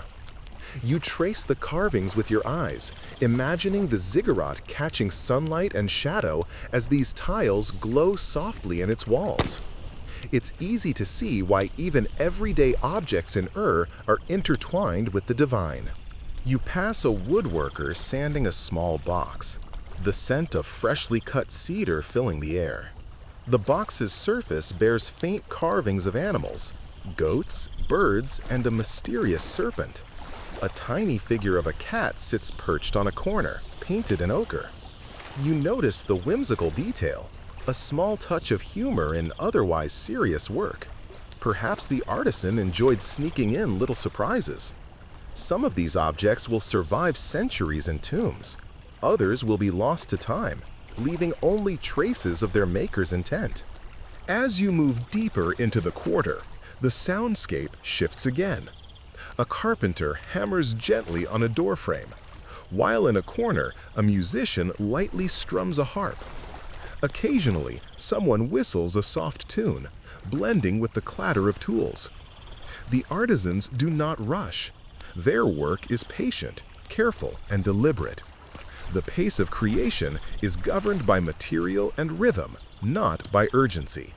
You pause before a workshop where small figurines are being shaped from clay.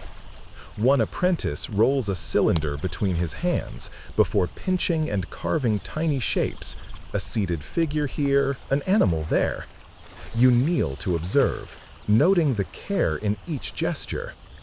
The teacher leans over, whispering corrections, nudging fingers to press clay in subtle ways. "A small mistake," he murmurs, "can change meaning entirely." Yet imperfection is human, and sometimes intentional. You notice a small clay figure with slightly uneven limbs, a curious, almost playful twist amid otherwise precise work. Across the lane, a stone carver chips away at a slab of limestone, shaping a bas relief of a river scene. The water seems to ripple in stone, reeds bending along its edge.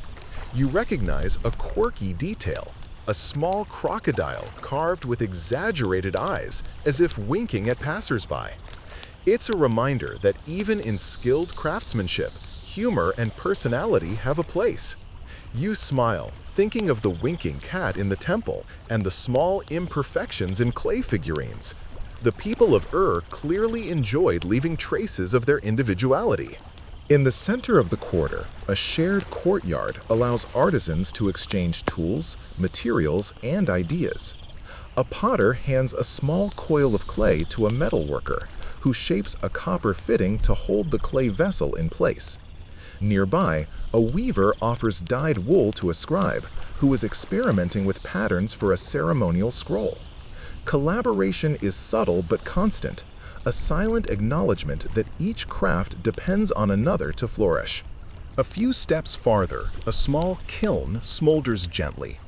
Trays of pottery, tiles, and figurines are arranged carefully inside, ready for the slow bake that will render them permanent. The smell of heated clay drifts outward, mingling with the faint metallic tang of copper and the earthy aroma of woven wool. You realize that the entire quarter moves like a single organism, each workshop a heartbeat, each artisan a pulse in the rhythm of the city. You pause to observe a young boy attempting a small weaving project. His fingers are clumsy, his pattern uneven, but the elder beside him smiles patiently. "Even mistakes teach," the teacher says softly. "Perfection is less important than understanding the process." You nod, recognizing the wisdom. Here, learning is part of the craft, part of the rhythm of daily life, and part of the preservation of tradition. A faint breeze carries dust and the scent of evening incense from a nearby temple.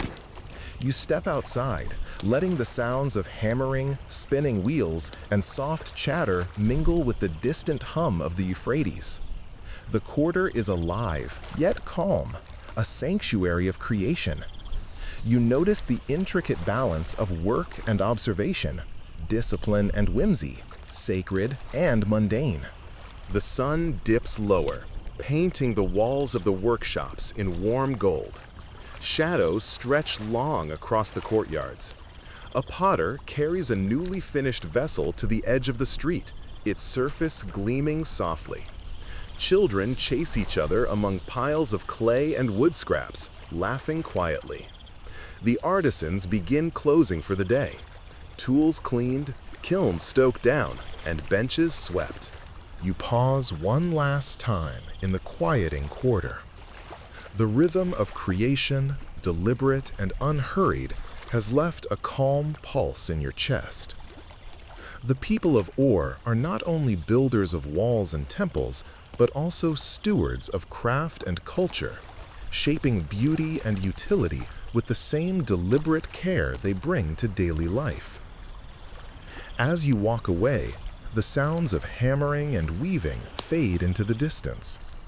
You carry with you the memory of hands shaping clay, wood, metal, and thread, a chorus of quiet human ingenuity echoing softly through the streets of The streets of narrow as you walk further, leading you to an area that feels heavier, quieter, yet profoundly alive. Ahead rises the unmistakable ziggurat, its broad terraces stacked like enormous steps reaching toward the sky. The air here carries the faint aroma of incense, baked clay, and river water mingling in a calm, earthy perfume. You feel the weight of centuries pressing gently against your senses. This is the spiritual heart of the city, where gods, kings, and ordinary citizens intersect in ritual and devotion. You approach the base of the ziggurat. The structure is impressive, even at a distance. Mud brick walls baked in the sun, corners sharply defined, terraces broad enough for small gatherings. At the very top, a temple glimmers faintly in the sunlight, its walls decorated with painted reliefs of the moon god Nana, spirals, and geometric patterns. The ziggurat is not just a building, it is a vertical city within the city, a sacred ladder connecting earth and heaven. Historians still argue whether the terraces were ever fully functional or mostly symbolic, but standing here, you feel the careful, deliberate labor embedded in every brick. You climb a gently sloping ramp, each step producing a soft, dusty crunch beneath your sandals. Along the way, you notice offerings placed in small alcoves, clay figurines, bowls of grain, little tokens carved from wood and stone. Some are neat, some imperfect, but each carries intention. The smell of incense mingles with the faint sweetness of date syrup, leaving a soft, almost hypnotic fragrance in the air. You pause to observe a pair of priests walking slowly up the ramp, robes brushing against the brick, their hands carrying small vessels of water for purification. At one terrace, a young apprentice tends a small garden of sacred plants, reed, barley, and a few herbs. He waters carefully, ensuring each plant catches enough sunlight while remaining protected from the wind. You watch for a moment as he adjusts the clay pots, noting the intricate care even in small tasks. The garden is not ornamental. It is part of rituals and offerings to the gods, blending the practical with the spiritual. You reach a higher terrace and find a small courtyard where worshippers kneel in silent meditation. The temple doors stand slightly ajar, revealing the glow of oil lamps inside. The walls are lined with carved reliefs depicting mythological scenes, Enki bringing water to humankind, Inanna's journeys through the underworld, and priests performing ceremonies for Nana. The artistry is precise, flowing, almost musical in rhythm. Even without understanding every detail, the scenes communicate devotion, narrative, and careful repetition. A priest notices you and offers a soft nod, his eyes calm. He gestures for you to follow him inside. The temple interior is surprisingly cool, the thick mud brick walls keeping out heat and noise. Flickering lamps cast shadows that dance across the carved columns and reliefs. You notice a small basin of water in the center, used for ritual purification, and rows of clay tablets near the altar, documenting offerings and temple records. The priest whispers quietly, explaining that these records track donations, rituals, and sacred events. Historians still argue whether every ritual was standardized or improvised, but the tablets suggest both meticulous documentation and personal devotion. You step closer to the altar, noticing small offerings of bread, dates, and miniature figurines. Each item has been arranged with care, a silent conversation between human and divine.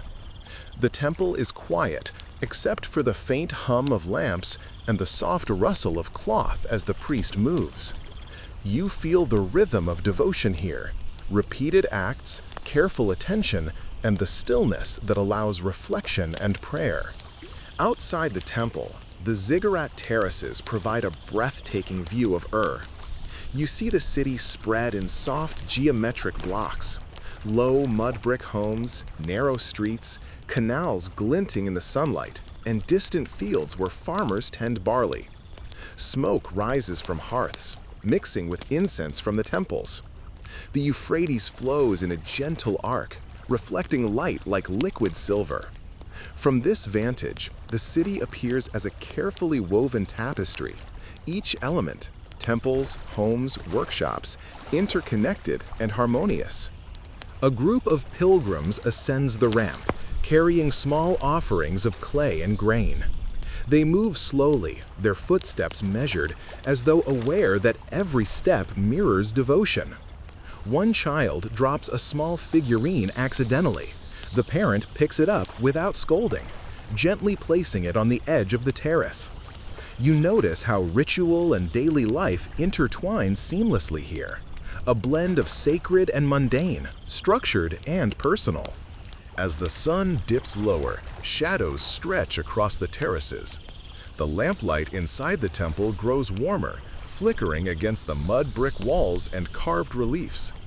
You pause at a ledge overlooking the city, noticing small votive statues arranged along the edge, gifts left by citizens over generations. Each tiny figure is a story of faith, hope, or gratitude, quietly accumulating memory. A gentle wind brushes the terraces, carrying scents from the market, workshops, and river. Somewhere below, a child laughs, a dog barks, and a scribe's stylus scratches on clay. Even at the city's spiritual heart, life continues in soft, persistent rhythms. You lean against the warm bricks and inhale slowly, absorbing the layers of human intention embedded in the stone and mud. Finally, you descend the ziggurat ramp, each step soft in the fading light. You pause once more to look back at the towering terraces and temple above. The structure is imposing yet inviting, monumental yet intimately tied to the people below. You realize that Ur's spiritual life is not separate from its daily existence. It is woven into every brick, every ritual, every offering, and every whispered prayer. The city below is alive with quiet motion. Smoke drifts from bakeries, children chase each other in narrow lanes, and the Euphrates glimmers in the last sunlight. Even as night approaches, the ziggurat remains a gentle reminder of continuity, devotion, and care. The anchor of a city built not only with bricks, but with intention and rhythm. And as you step into the cooling streets, the scent of incense lingering in your hair, you feel a quiet reverence settle in your chest. Is both earthly and divine, bustling and contemplative, ordinary and eternal, all held together by the patient, deliberate heartbeat of its people. The sun has long dipped below the horizon, leaving a soft indigo veil across the city of The streets glow gently under the flicker of oil lamps, their light reflecting off mud brick walls and the occasional clay vessel outside a home or workshop. The air is cooler now, carrying the distant sense of cooking fires, baked bread, and a faint tang of river water from the Euphrates. You step quietly into the lanes, where the soft rhythms of evening life have begun, a gentle pulse distinct from the daytime bustle of trade and work. In a small courtyard, you hear the murmur of conversation and the faint strumming of a lyre. A group of neighbors has gathered, sitting on woven mats under a low canopy. The scene is intimate, casual, yet suffused with warmth. A woman pours date wine into small clay cups, while a man slices thin pieces of bread from a freshly baked loaf. Children play nearby, weaving between adults, occasionally darting for a sip of the sweet drink before darting away giggling. This, you realize, is evening social rhythm, a quiet celebration of community where ordinary tasks, sharing food, playing music, recounting stories, become both ritual and leisure. You notice a man in the corner rolling small dice, inviting children to a game resembling the royal game of Laughter punctuates the soft melodies from the lyre, and the dice clatter across the smooth clay floor. Even in play, there's a careful rhythm, each turn measured, each gesture deliberate, echoing the structured life of the city. Historians still argue whether these games were purely for amusement, used for divination, or a mix of both.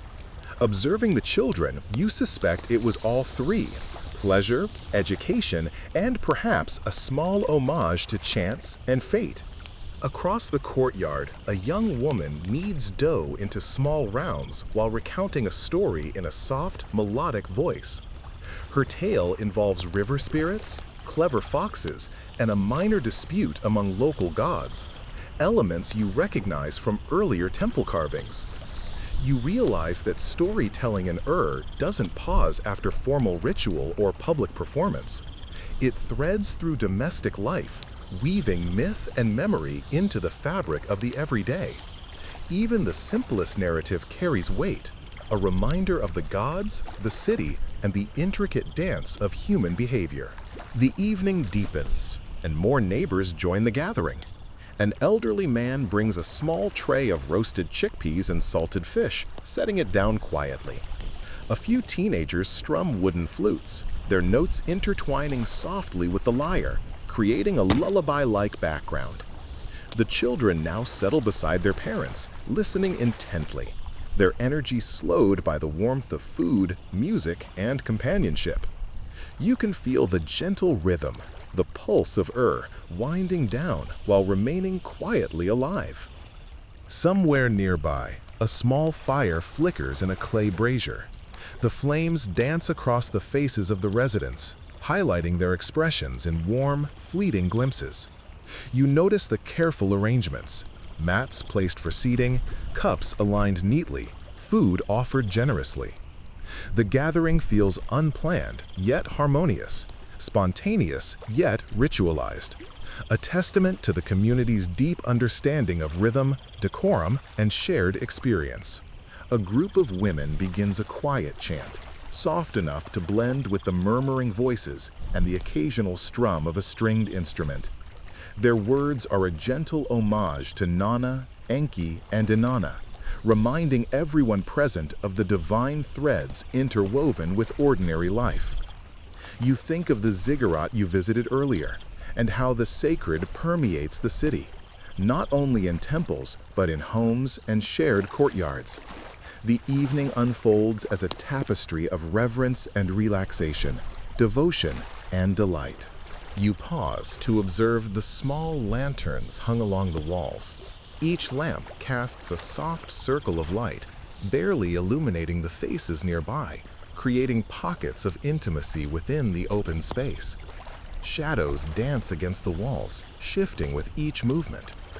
You notice small animals, cats, chickens, even a young goat, nestled quietly in corners, integrated seamlessly into human life.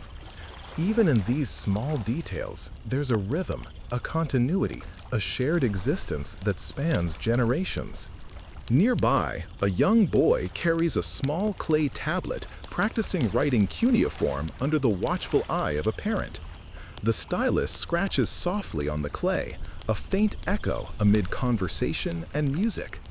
You think back to the scribe's courtyard, recalling the deliberate patience required to teach and learn this ancient language.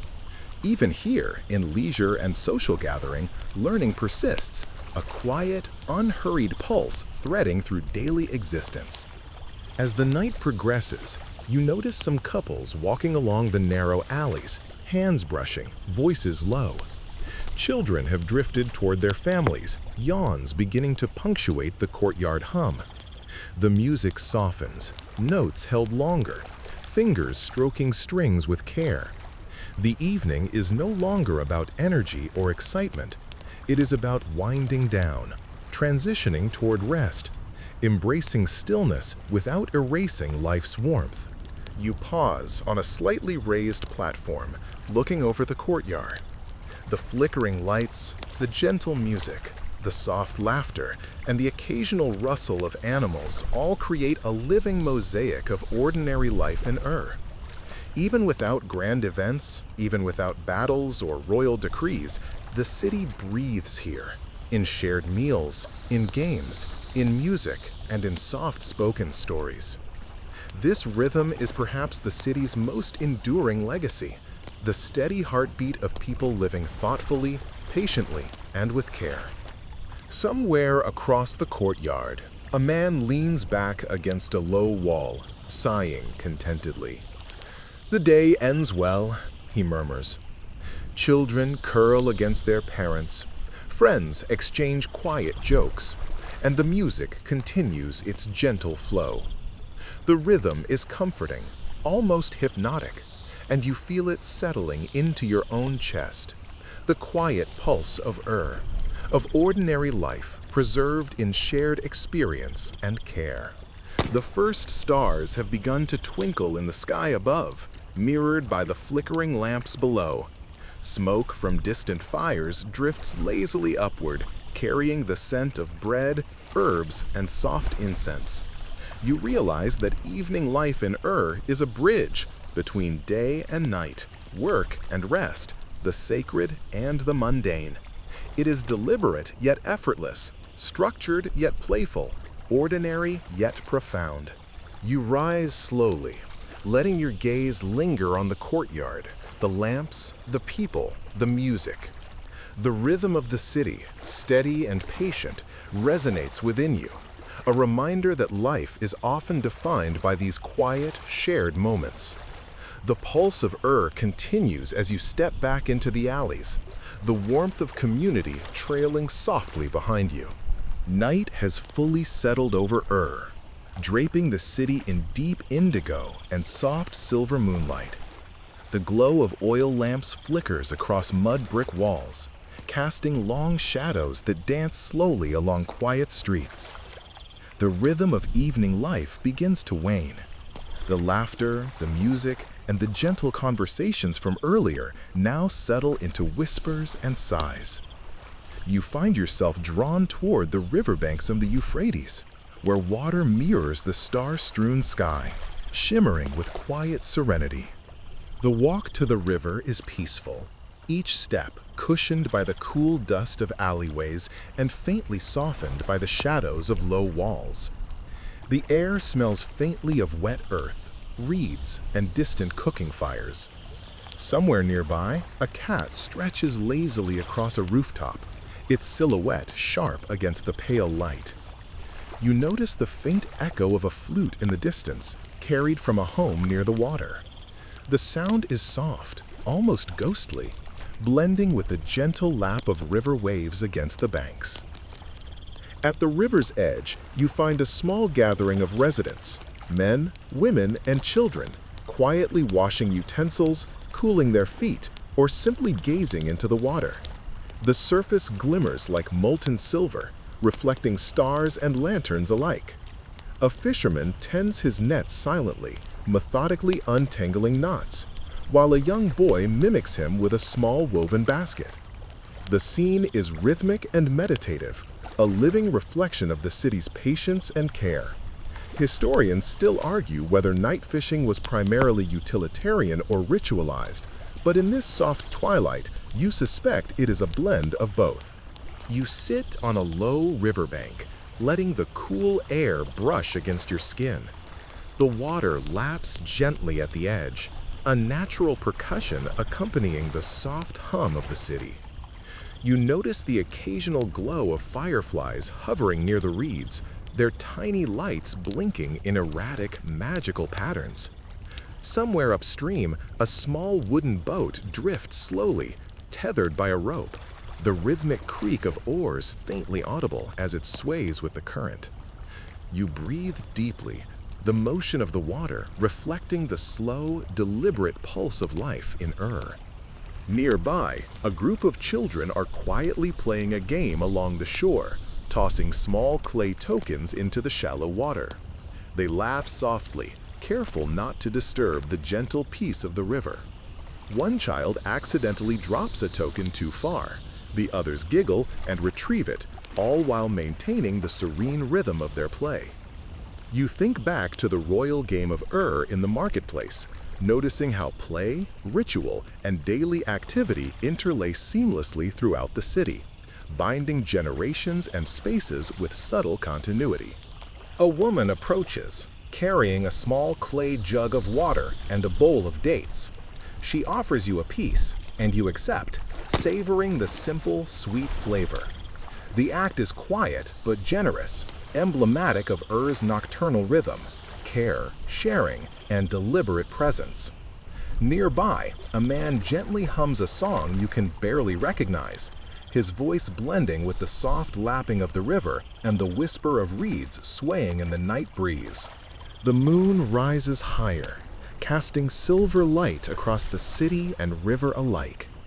Shadows of homes, workshops, and ziggurats stretch long across the water. You pause to trace the outlines of rooftops, the subtle curves of alleys, and the gentle slope of the riverbank. Everything is calm, deliberate, intentional. Even the smallest sounds, the creak of a gate, the flap of a bird's wings, the soft whisper of reeds, fit into the night's orchestration. A small shrine near the riverbank draws your attention. Simple, made of mud bricks and adorned with tiny clay figurines, it offers a reminder that the sacred is never far, even in ordinary spaces. Candles flicker softly, illuminating small inscriptions of gods and prayers. You kneel briefly, reflecting on the quiet devotion that has shaped its temples, streets, workshops, homes, and now this serene riverbank. You notice the occasional ripple of a fish breaking the water's surface, and the sound is both startling and grounding. The river is alive, carrying sustenance, history, and continuity. Somewhere downstream, a family finishes their evening meal, voices soft, steps measured. The hum of life continues gently, even as most of the city drifts toward rest. The cool night air carries faint smells from earlier meals, incense, and the river itself, a comforting, earthy perfume. You lie back slightly, letting your head rest against the soft sand of the bank. Your eyes trace the reflections of stars in the water, then wander up to the heavens. It's easy to imagine that long ago, the same stars guided the people of offering patterns, stories, and quiet comfort. Nearby, an older man tells a soft story to a few children, his voice low and rhythmic. It's a tale of Nana blessing the rivers, of Enki shaping clay into life, and of ordinary citizens finding magic in their daily acts. His words float across the water, mingling with the night sounds, the lapping waves, the rustle of reeds, the occasional distant bark of a dog. Historians still debate the original intention of these riverbank tales, whether they were didactic, entertaining, or ritual. But tonight, they feel like lullabies, easing both teller and listener into the gentle rhythms of night. The city slowly quiets. The marketplace is dark, workshops shuttered, homes tucked under soft lamplight. The ziggurat looms silently in the distance, a sentinel of devotion, while the river continues its endless, patient flow. The hum of life has not disappeared. It has softened, settled into a calm, meditative pulse that you can almost feel beneath your skin.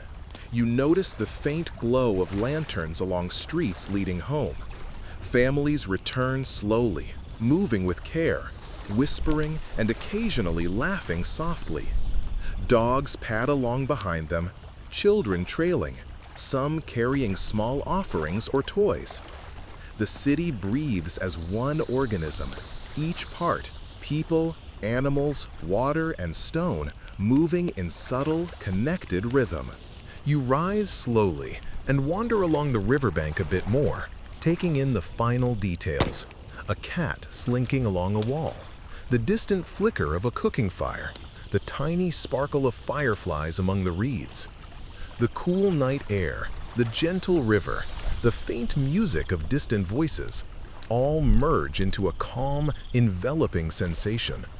The city of is alive, not through spectacle, but through the deliberate, unhurried acts of its people, the continuity of craft, devotion, and care. As you step back from the river, ready to move toward quieter streets and eventually your resting place, the night feels full, yet gentle. The stars mirror the lanterns below, the water reflects the city's calm heartbeat, and the sounds of life, soft, rhythmic, eternal, linger in your mind. You realize that endures not only through monuments and history, but through the patient, persistent pulse of ordinary life. Slowly, your pace eases. You feel your shoulders relax, your breath lengthen. The sounds of the city grow distant but comforting, like a lullaby sung across time. You walk back through the soft-lit streets, noticing how quiet the city has become. The marketplace is silent, the workshops shuttered, and the courtyards emptied of their laughter. Only the faint hum of distant conversations, the occasional scrape of a cartwheel, and the whisper of the river accompany your steps. Now breathes in a gentle, measured rhythm, allowing night to settle without rush or disruption. You pause to lean against a low wall, feeling the cool mud brick under your palm. The river flows beside you, silver and steady, as if carrying away the day's busyness and leaving calm in its place. You notice small details you may have missed earlier: a cat stretching lazily on a rooftop, fireflies flickering near a garden, the soft flicker of lamps inside shuttered homes. Every element contributes to a soothing tapestry of life. Your body feels lighter, the city's rhythm settling into your chest like a heartbeat. Even the faint, distant laughter of a child or the rustle of reeds in the breeze feels comforting rather than stimulating. The world of slows your thoughts, drawing you into presence, into the simple awareness of warmth, movement, and continuity. Let a deep breath. Let your muscles relax. Feel the calm of the city, the quiet devotion of its people, and the gentle pulse of life flowing from ziggurat to riverbank.